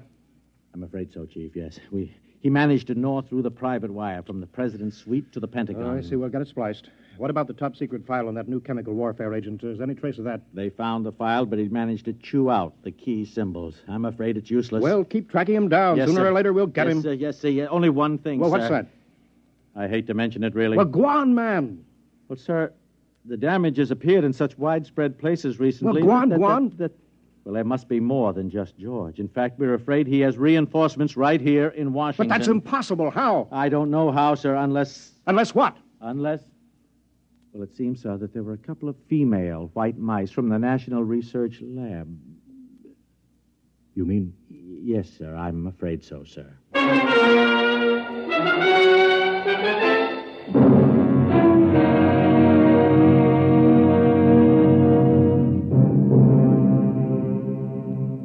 I guess maybe you know the rest. Within a couple of weeks, every cable, telephone line, power line, every telegraph line in the United States had been cut. Also the wires on every plane, tank, train, and ship. They'd also destroyed every file in the country. That was only a month ago. Well, you can guess what's happened. Most everybody has left this part of the world. In this whole atomic laboratory, I'm the only human. And I'm not so sure I'll be around much longer. Yes, sir? The only woman. Not that they need a security guard, but, well, I'm just used to being here. I wouldn't know where to go. Charlie. Why, George. George, is it you? That's right, Charlie. Well, you look awful. Where have you been? Well, I was down in Washington, Charlie, about the traps, remember? Oh, yeah. That was before all the trouble started, over 2 months ago. Well, what you been doing all this time? Well, you know, we've been pretty busy protecting ourselves, cutting the lines and stopping transportation and such. I figured it was the mice done it, yeah. Yeah, we didn't like it, but it was them or us, so we did it. Well, how come you look so terrible, though? Well, we stopped the trains and the planes, you know, so, well, I had to walk back. That's one heck of a walk for a mouse.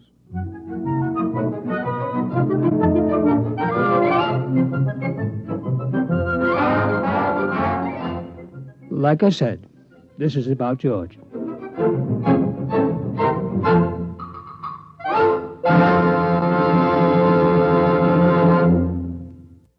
You have just heard X-1, presented by the National Broadcasting Company in cooperation with Galaxies Science Fiction Magazine. Your announcer, Fred Collins. X-1 was an NBC Radio Network production.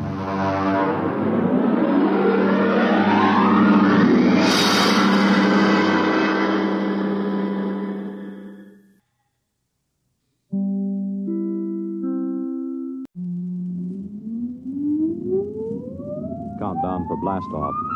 X-5, 4, 3, 2, X-1, fire.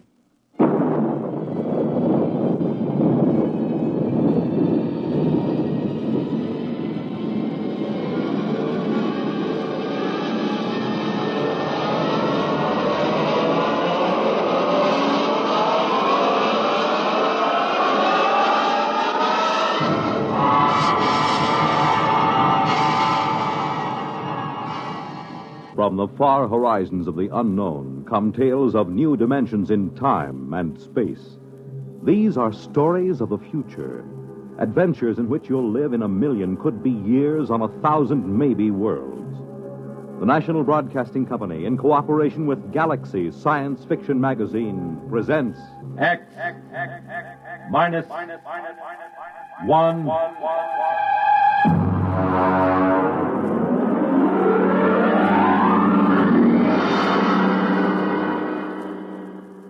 Tonight, the discovery of Morniel Mathaway by William Tent.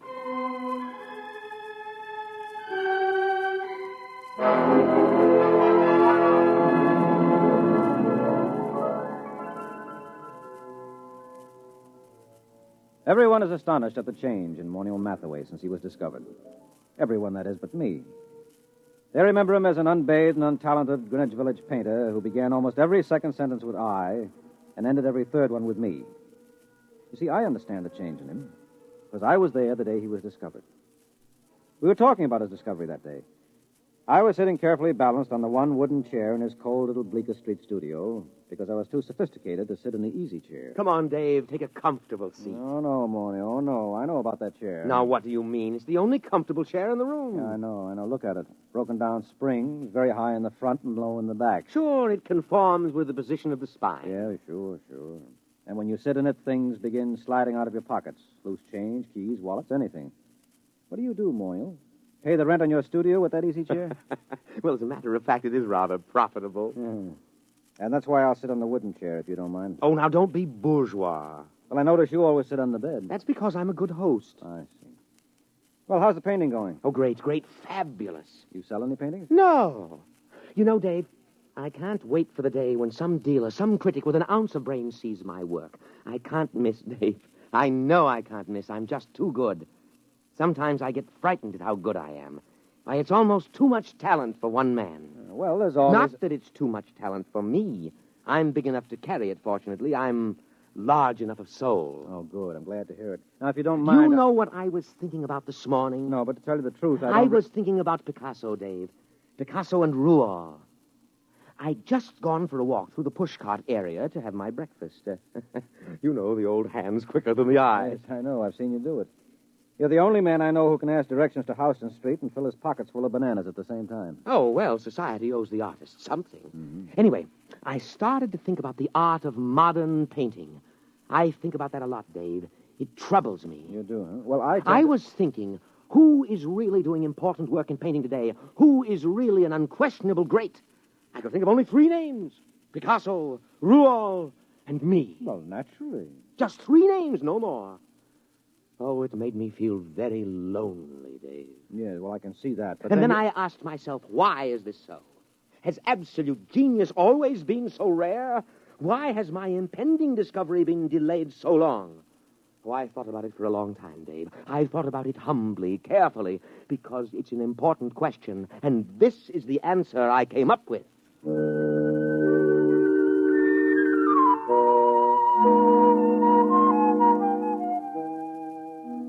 Don't bother waiting for the answer that Morniel came up with. It turned out to be a theory of aesthetics I'd heard at least a dozen times before from a dozen other painters in the village. Morniel was a bad painter, there was no question about it. I say that not only from my opinion. I've roomed with 2 modern painters, and I've been married for a year to another, but... Well, for example, a friend of mine, a fine critic of modern art, took a look at one of Morniel's paintings, which he hung over my fireplace in spite of my protests, and just kind of stared slack-jawed. What does he call that technique? Well, he says it's smudge on smudge. Well, I can believe it. Smudge on smudge, white on white, non-objectivism, neo-abstractionism, call it what you like. There's nothing there, nothing. Well, it doesn't even have the interest of those paintings that chimpanzee did a couple of years ago. He's just another of those loudmouth, frowsy, frustrated dilettantes that infest the village. Why do you waste your time with him? Well, for one thing, he lives right around the corner, and he's kind of colorful in his own sick way. And he does have one great talent. It's not in painting. No. Now, you see, I just get by as far as living expenses are concerned. Things like good paper to write on, good books for my library. I can't touch them. And sometimes the yearning gets too great. You know, a newly published collection by Wallace Stevens. Well, if I find one I want, I just go over to Mornill's and tell him about it. He doesn't lend you money. Oh, no. Now, you see, we go out to the bookstore and we come in separately. And then I start a conversation with the proprietor about some very expensive out-of-print item I'm thinking of ordering, and Mornill just says, "Don't mind me, I'm browsing." Well, that's the high side. I'm browsing. Well, what happens? Well, while I'm keeping the proprietor talking, Mornill snaffles the Stevens. Isn't that just a little bit, Oh, well, I intend to pay for them, of course, just as soon as I'm a little ahead. Well, why does he do this for you? Oh, well, I pay off. I go through the same routine at an art supply store so Mornill can get canvas and paint and brushes. Of course, I really have to pay for Mornill's browsing. I have to suffer through listening to him, and then my conscience bothers me. Oh, it does. Yes, you see, I intend to pay for my things, but I know he doesn't. And that's why my conscience bothers me.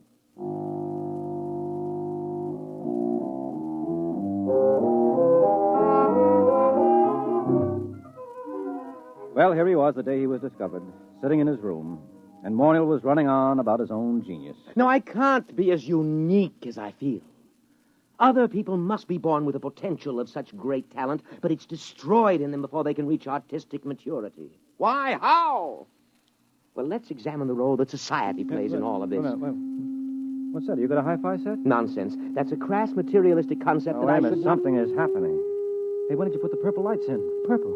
Oh, what's that? Look, it's shimmering. It's coming right through the wall. It looks like a box. We can't both be having an artistic vision.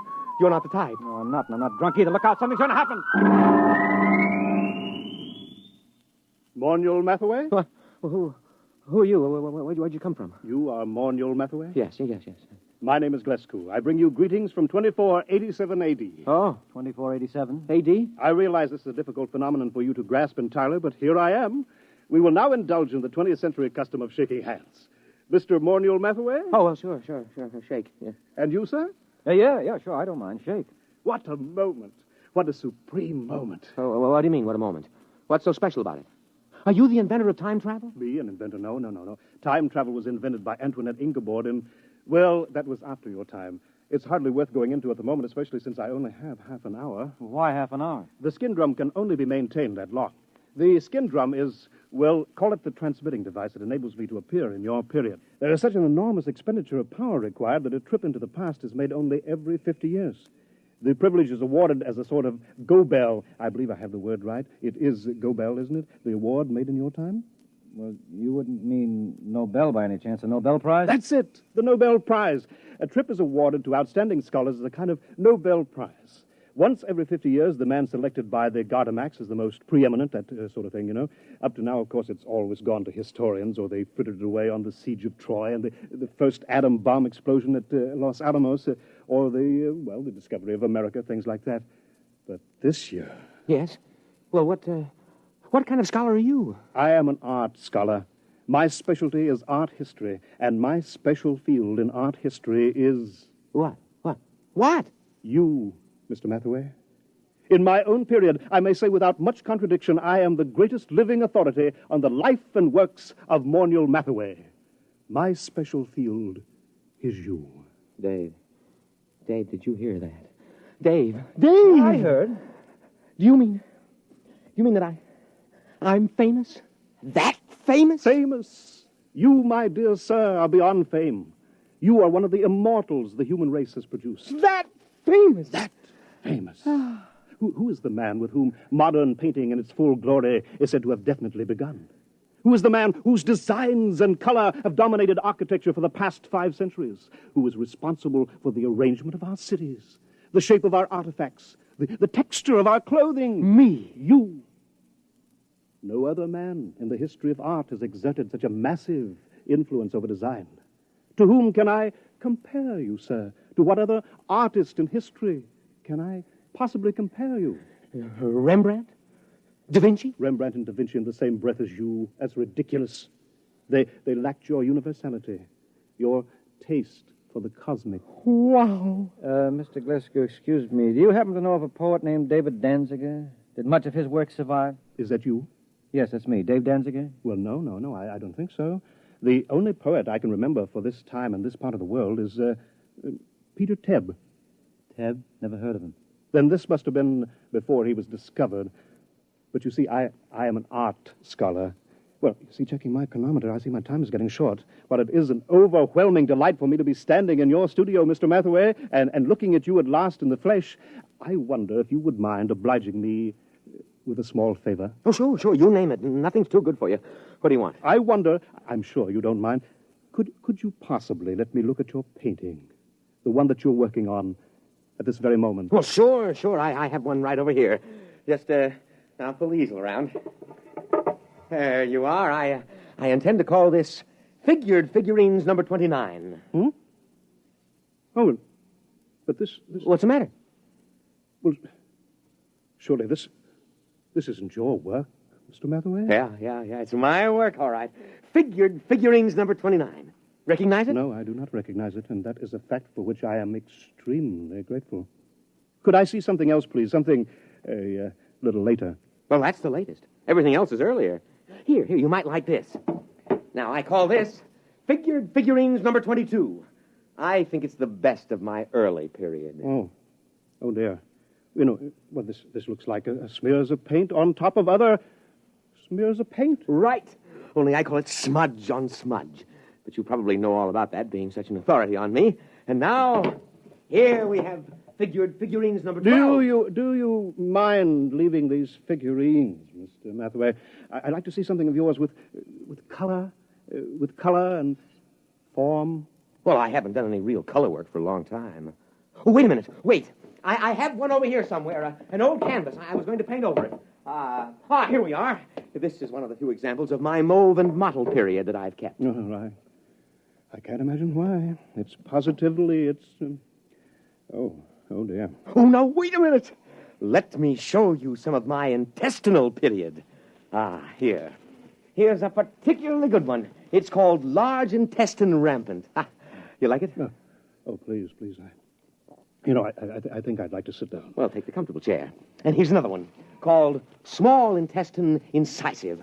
Oh, it's rather good, don't you think? I managed to avoid completely any definite line. You notice that? I don't suppose you ever drink of Glafax.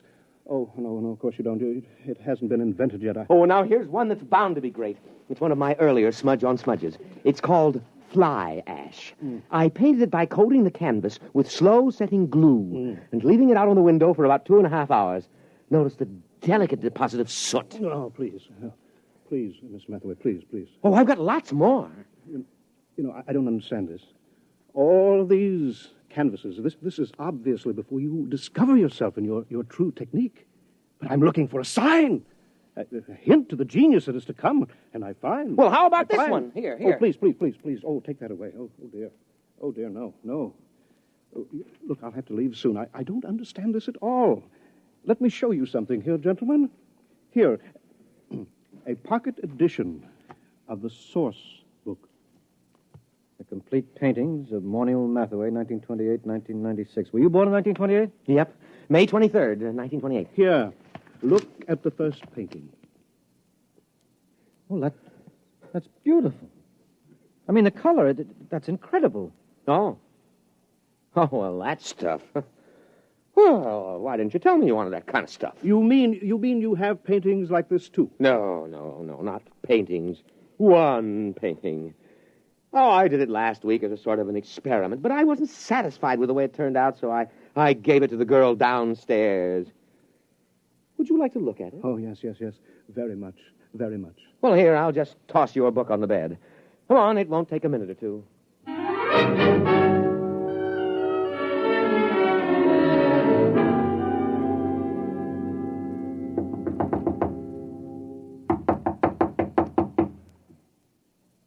Oh, she isn't at home.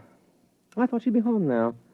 Oh, I did so want you to see that painting. I want to see it. I want to see anything that looks like your mature work. But time is getting short. The chronometer... I'll tell you what. Anita here has a couple of cats that she asked me to feed when she's away for a while. So she's given me the key to her apartment. Suppose I, browse upstairs and get it. Yeah, but she... Suppose I browse through my room and get it. Get it? Oh, yeah. You go ahead and browse, sure. Fine, but please hurry. Oh, sure, I'll hurry. I won't take long browsing.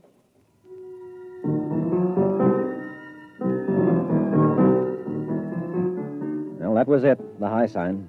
I'd seen Morniel Mathaway in action too many times as a shoplifter not to understand it. He was going upstairs to lift that book that he'd dropped on the bed. I knew he hadn't ever painted a picture like the one in the book, but he would now. Only he wouldn't paint them. He'd copy them. Well, I started talking automatically. You paint yourself, Mr. Glasgow? No. Of course, I wanted to be an artist when I was a boy. I imagine every critic starts out that way, but I found it far easier to write about paintings than to do them. Once I began reading the life of Morniel Mathaway, I knew I had found my field. Not only do I empathize closely with his paintings, but he seems so much like a person I could have known and liked. That's one of the things that puzzles me. He's quite different from what I had imagined. Yes, I'll bet he is. Of course, history has a way of adding romance to an important figure. Mm-hmm. Oh, dear, I'm running out of time here. Do you think you'll be back with the key soon? I've practically no time left. I've just got to get upstairs to the time translator. I just can't wait. I'll have to hurry now. Oh, dear, I did want to see an original Mathaway. I did want to. Mr. Mathaway, Oh! What's the matter? The time translator, it isn't here. It's gone. The book is gone, too. And Mathaway, he stranded me here. He must have figured out that getting inside and closing the door made it return. Yeah, he's a great figure. And he'll probably figure out a very plausible story to tell the people in your time to explain how the whole thing happened. Why should he work his head off in the 20th century when he can be an outstanding hero-worship celebrity in the 25th? So what'll happen if they ask him to paint merely one picture? Oh, he'll probably tell them he's already done his work and feels he can no longer add anything of importance to it. He'll no doubt end up giving lectures on himself. Don't worry. He'll make out. It's you I'm worried about. You're stuck here, aren't you? Are they likely to send a rescue party after you? No. Every scholar who wins the award has to sign a waiver of responsibility in case he doesn't return. No, I'm stuck here. Tell me, is it very bad living in this period? Well, not so bad. Of course, you'll need a Social Security card. And I don't know how you go about getting one at your age. And, well, the immigration authorities may want to question you since you're sort of an illegal alien. Oh, dear. That's awful. Wait a minute. It needn't be. I'll tell you what. Morniel has a Social Security card. He had a job a couple of years ago. He keeps his birth certificate in that drawer along with his other papers. Now, why don't you just assume his identity? He'll never show you up as an imposter. So do you think I could? Won't I be... won't his friends, his relatives... No, he hasn't got any family, and I'm about the only friend he's got. You could get away with it. Maybe grow a beard and dye it blonde. Naturally, the big problem would be earning a living. Being a specialist on Mathaway and the art movements derived from him wouldn't get you set an awful lot right now. But I could paint. I've always dreamed of being an artist. I don't have much talent, but there are all kinds of artistic novelties I know about, all kinds of graphic innovations that don't exist in your time. Surely that would be enough, even without talent, to make a living for me on some third or fourth-rate level.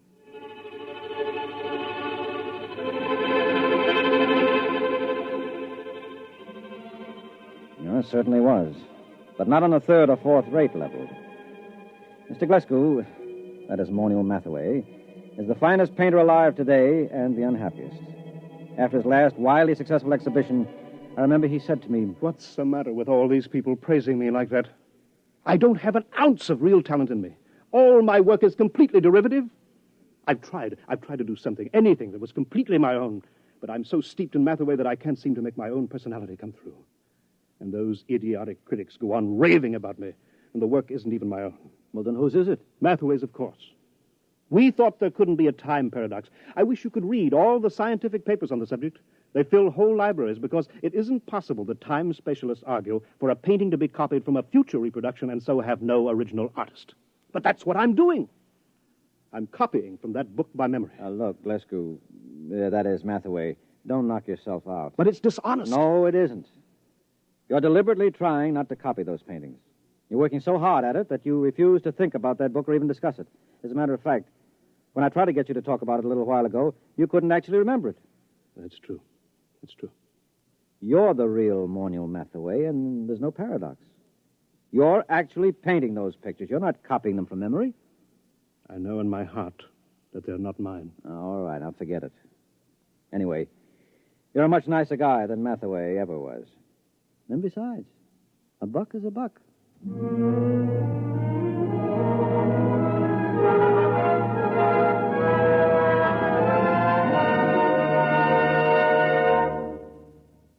You have just heard X-1, presented by the National Broadcasting Company in cooperation with Galaxy Science Fiction Magazine, which this month features Lulu by Clifford D. Simak, a story which demonstrates that a spaceship should be a darb, a smasher, a pip, a beaut, but man all battle stations if it ever becomes a sweetheart of a ship.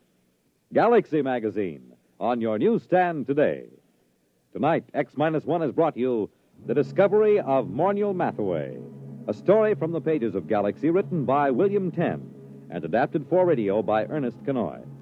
Featured in our cast were Leon Janney as Mathaway, Guy Repp as the critic, Wendell Holmes as Glescu, and Les Damon as Dave. Your announcer, Fred Collins. X-1 was directed by Daniel Sutter and is an NBC Radio Network production.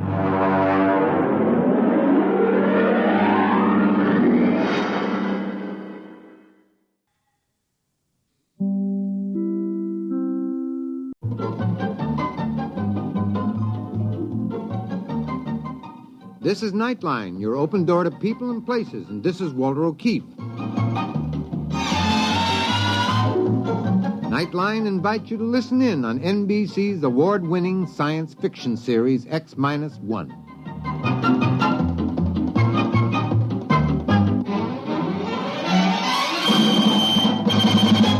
Now escape to a world of the future. Countdown for blast-off. X-5, 4, 3, 2, X-1, fire.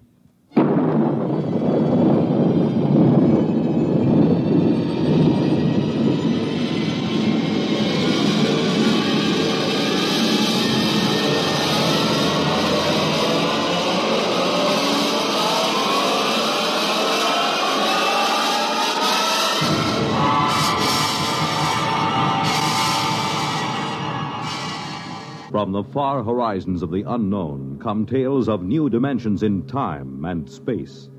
These are stories of the future, adventures in which you'll live in a million, could be years, on 1,000 maybe worlds. The National Broadcasting Company, in cooperation with Galaxy Science Fiction Magazine, presents X-1.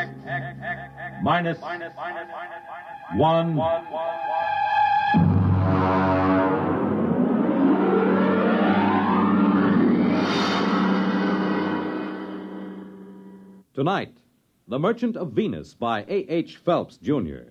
But first, hear this. When they play it hot and you dig the beat, oh, life is swinging, life's complete. You make it Pabst, 'cause Pabst makes it perfect. Yes, Pabst makes it perfect. Just as we always have ever since 1844. So next time, you make it Pabst, because Pabst makes it perfect. America's Blue Ribbon beer from the Pabst Brewing Company, Milwaukee, Wisconsin. Yes, Pabst makes it perfect.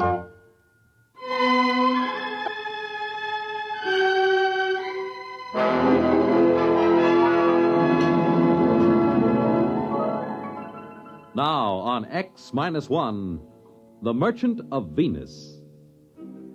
If you've ever tried to make a 6-inch marionette play the piano using spider webs 100 feet long for the strings, you'll have some idea of the job of administering personnel problems of the Venus colony from an office on East 41st Street in New York.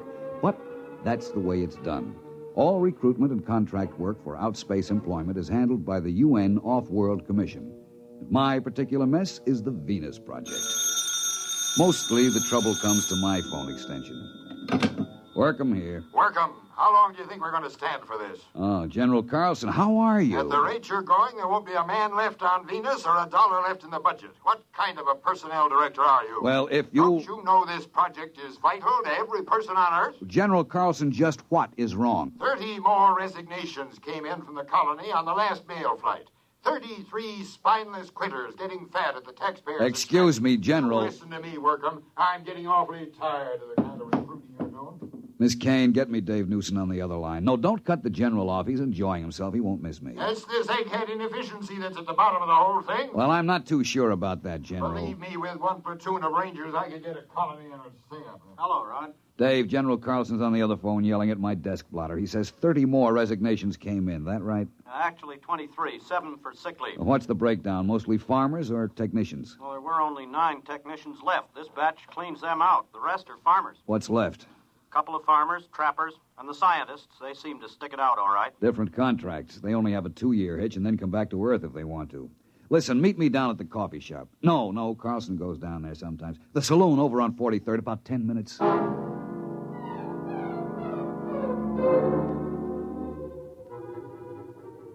The saloon was decorated in old-fashioned foam and plastic furniture. It looked straight out of the antebellum 1950s. I found Dave waiting for me in a booth, and we got right down to it. Well, listen, why don't we leave this last bunch of quitters right where they are? Refuse to bring them home. Then they'd have to make a go of the colony to save their scrawny necks. Oh, I'd like to, but even General Carlson wouldn't dare. We'd never get another colonist off Earth. And our main job is to relieve population crowding on Earth. If we get tough with the colony, a man would be a fool to go. But every one of these quitters talks like he was just sprung from Devil's Island. This isn't getting us anywhere. I want you to shoot me up the files on this last batch of quitters. Maybe we'd better have a staff meeting on it. Get the psychology section, the preliminary interviewers who passed these men, and I'll have Jameson, too. What do you want a historian for? Maybe he can find us something interesting in the project record. He's used to deducing the philosophical and religious behavior of the ancient Hittites from a loose translation of a cuneiform laundry bill. Shall I get them all down here? No, we'd better make it formal. Book a conference room. When you get Jameson into a saloon, he spends all his time thinking up guessing games to avoid paying for his drinks. No, make sure about General Carlson. I'll tell his secretary. No. Make sure he doesn't hear about it. I don't have anything against General Carlson personally. It's just that there's always been a fight over Venus Project. The military versus the rest of us soft, decadent civilians. Carlson felt the right way to settle any virgin territory was to set up a military outpost on the ground that soldiers had always been the best operators under similar circumstances. I had lunch with Dave before the conference. You want to call the Greasy Spoon and order? What's on the menu? Well, Protoss burger, sliced barbecued yeast, or seaweed borscht with boiled algae balls. Just coffee. Black coffee. Well, they don't have coffee. What do you think this is, the Chambord? You can have Neo-Caf or Syntho tea.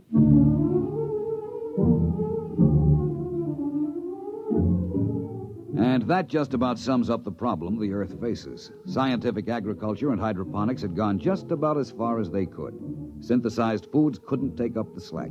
If the people of Earth kept on emulating the extinct rabbits, as they showed every intention of doing, we had about 30 years before we'd all be standing on each other's shoulders, chewing our fingernails for nourishment. Or rigid birth control would go into effect, with the whole attendant problem of racial tension, nationalistic wars, and bootleg conceptions. The group gathered in the conference room looked sour enough to have been dining on seaweed borscht for a week. All right. I suppose I sum up what we all know already. It'll give us time to stall before we face problems to which we have no answers. That's a cheerful beginning. All right. Now, for 6 years, we've been trying to establish a self-sustaining colony on Venus. Why? Take the monorail out to Bucks County or up to Vermont at rush hour. There just isn't any more room on Earth. They've just opened the Dome Colony in Antarctica, the housing areas in the Amazon Valley, and they're already piled up with a 10-year waiting list. All right, we send out colonists. What happens? They quit. Thank you, Mr. Jameson. The resignations come in. By terms of the contract, we have to transport them back to Earth inside of a month of resignation. There'll be nothing left on Venus but a few small clearings in the jungle and a few empty beer cans.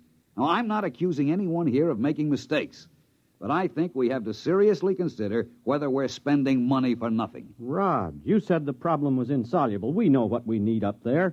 It's just that we're still making some mistake in selection, in psychological screening. That's all. You're not going to quit, are you, Rod? Well, we're not. We'll get these studies out and check again. Venus Project is too important to fail, right? Yeah, right.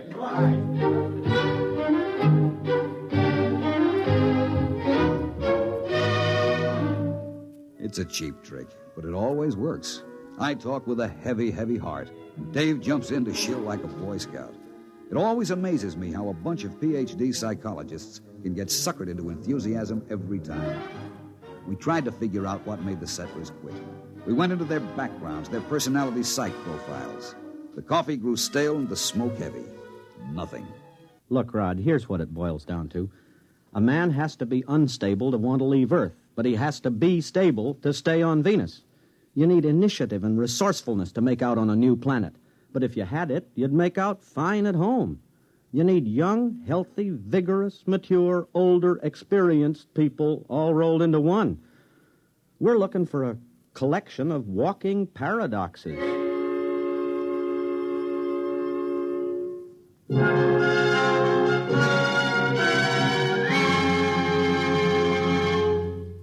You're listening to The Merchant of Venus, tonight's attraction on X-1. For the big things in your life, be ready with United States savings bonds. That's the new savings bond with the higher interest rate. The improved Series E savings bonds that now mature faster to pay you back extra dollars faster. Yes, when you think of saving, think of savings bonds. They offer you the safe, easy way to save regularly. Safe because each bond is backed by the United States government itself. And it's easy because you can buy bonds either where you bank or through the payroll savings plan where you work.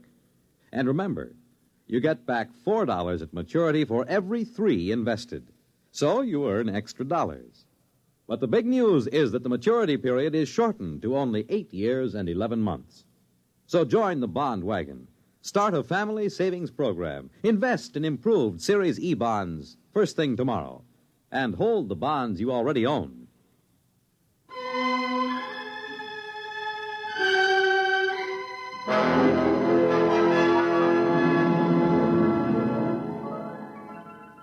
Now back to X-1 and The Merchant of Venus. We tried brainstorming on Project Venus. You know, just sit around and let the ideas seep out of your unconscious. Take kids up and bring them up on Venus under guard. Grow colonists in test tubes and ship them out wrapped in glass. Start trial colonies in the Congo. Nothing. I was mulling the conference over by myself in the saloon when Jameson dropped into a chair beside me. Hi, Rod. Oh, hello. Hey, I got a new game. I take 3 matches in my right hand and Don't you guess... bother. I'll pay for the drinks. Rod, you're taking the sport out of sponging. I see nothing amusing in being a petty con man. How about that snow job you work on the psych team every couple of weeks? You could get rich selling bogus mining stock to investigators for the SEC. There is a difference between legitimate personnel psychology. Sure. How about when you threatened to quit? Well, I'm not sure I was kidding. What would happen if you quit? Carlson would probably send a military outpost up there. Make a clearing, build a fort, maybe a town, and then he'd try to get people to come and live in it. It won't work, though. They'll want to know why the planet had to be colonized that way. Why wouldn't the civilian colonists stay? Rod, this may surprise you, but I agree with you. But not because of your fancy psych profiles and emotional mathematics. A free people will not willingly move into a military township. Rod, you a gambling man? I told you, I'll pay for the drinks. No. I mean, would you take a 50-50 chance if the colony had a chance of working out? Guess so. It's better odds than I'd give at the moment. All right. You're on. Now, wait a minute. What are you talking about? Never mind. Here, look. I take 3 matches in my right hand...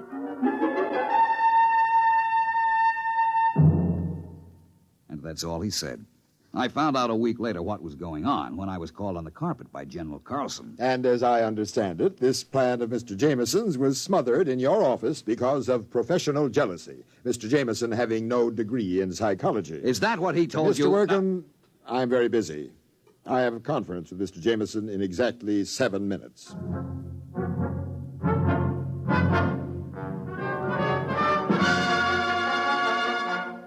I caught him later that afternoon. Now, take it easy, Rod. That's the only way I could get Old Blood and Sarsaparilla to snap at my bait.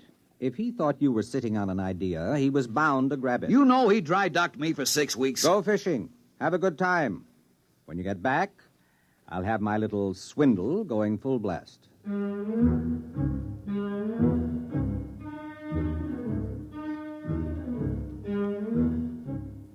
That is exactly what I did. I went fishing. When I came back to work, I had to fight to get into the building. Hey, who you pushing? I work in here. Yeah, line fucker. What do you mean? You can wait your turn like the rest of us. What's going on in there? What, are you kidding? This is the volunteer office. Where have you been? Volunteer for what? The Venus colony. Oh, no. That's a little office around on 43rd Street. Wake up, Bud. They moved out of that office last week. You mean all these men are volunteering? Sure. Hey, you got a bottle on you? Bottle? Anything. A little California seaweed juice, maybe. I ain't fussy. Are you a trained farmer? Do I look like a hayseed? Technician? Mechanic? Listen, Buster. That's for Marks, Rubes, Hicks. I know how to take care of myself. Let the suckers push tractors around. You sure you ain't got a shot? No. Man, I can hardly wait till I get there. The nearest saloon? Venus, man, Venus. What are you going to do when you get there? I'm gonna snake me a little climb. Then let the creds roll in. Gonna get me a year's supply of the best pre-war scotch, and I'm gonna use it up in a week. They don't pay that kind of wages at the colony. Wages? That's for square johns. I'm going out for the hot stuff. You know what I mean? Radioactives? Well, the government assays don't show enough to make it worth shipping. That's what they want you to believe. I heard they got loads of big U's so rich, you gotta wear a lead union suit to get near them. Don't you realize there's nothing but jungle up there? And insects and spores and fungus? All right. I know the story. That's to keep out suckers. Take it from me, bud. Just look around. The smart money knows the truth. I'm getting in on the ground floor.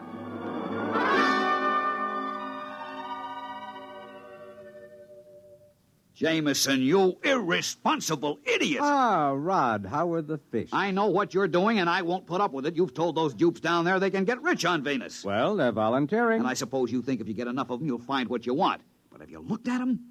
Crooks, gangsters, bums, hobos, drunks, and I don't know what. They are a little picturesque, aren't they? Well, you've got recruits, all right. But what kind of a society are you going to start with them? Rod, you're not being just a teeny-weeny bit snobbish, are you? Look, this isn't a joke. I don't care who goes as long as they meet some standards. But to make a decent place, you need decent people, morally clean and healthy. And to think this is a man I have seen playing stud poker. You've got a collection of bums and alcoholics and criminals. Probably half of them are wanted by the cops. You've got to stop.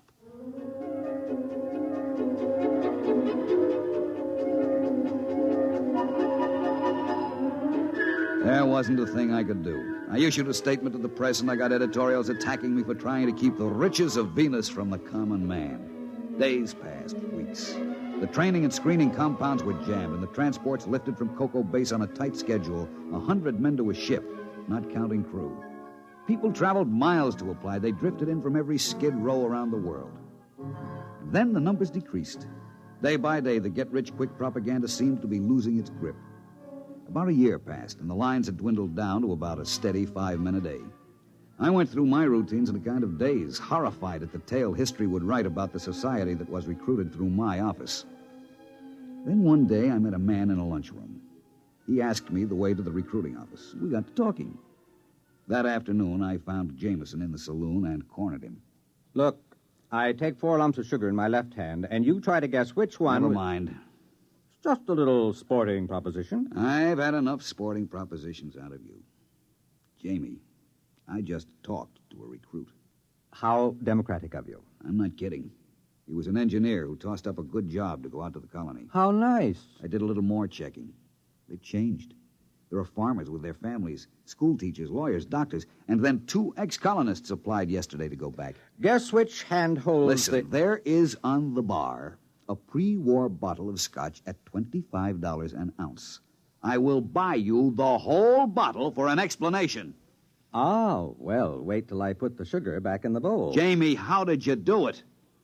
Were we so far wrong with our charts and psychomath? Actually, you told me how to do it. Remember you said if there was a recently pioneered society around for you to test, you could set up your standards? Well, all you needed to do was duplicate the kind of person who settled America, or Australia, or California. As an historian, I knew what they were like, and I knew what brought them. So I put out the same bait. In a pig's eye, you did. How about freedom of religion, freedom from oppression? That had something to do with settling America, didn't it? Isn't that what brought people to this country? I saw that cesspool full of tramps you started with. If there was a Tom Paine or a Ben Franklin among them, I'll eat a whole Rorschach series one ink blot at a time. Rod, you are no historian. Franklin was born here. Paine didn't come over in the first wave. Pioneers are not necessarily young, healthy, or moral. America wasn't founded only by pilgrims. They were actually a minority. We were settled by promoters, bonded servants, British convicts, pickpockets, thieves, French and Spanish pirates. They came here for gold or to beat a hangman's rope. That's the kind of person who settles a new land. Misfits, drunkards, fugitives from justice. Too sick in mind or body to make a go of it where they are. But what kind of society will they make out of it? What kind did the sweepings of Newgate make out of America? After a while, they stop shooting each other down in the streets, and civilization catches up with them. For one thing, they get married. And it's amazing what a civilizing influence a wife is. Won't they be a little sore? After all, you just worked the greatest hoax since... Since the immigrants came to America because they heard the streets were paved with gold. Well, I'll be going along myself soon. You? Yup. Now that they've got a colony going up there, they'll be making history. And besides, I understand there's a wide-open gambling saloon at New Abilene on the Neo-Texas Peninsula. I'm anxious to try my luck on the wheel. I wonder if that pre-war bottle of scotch will stand the acceleration.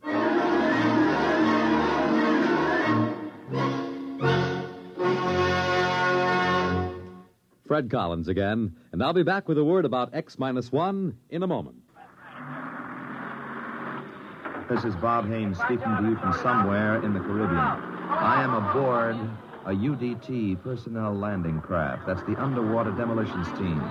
We are right now on our way out to rendezvous with United States submarine Sea Lion. Monitor took you there. Some men go over Niagara Falls in a barrel. Some people sit on top of flagpoles. But we have a man by the name of Rajah Phillips from India who is buried alive right in the center of a furniture store here in Owensboro, Kentucky. And Monitor took you there. Big events, little events, offbeat events, comedy, music, news, and sports. They're all part of the top variety of entertainment Monitor brings you all weekend long. This is Frank Blair inviting you to join us on Monitor every weekend and Friday nights, too, on most of these NBC stations. You have just heard X-1, presented by the National Broadcasting Company in cooperation with Galaxies Science Fiction Magazine. Your announcer, Fred Collins. X-1 was an NBC Radio Network production.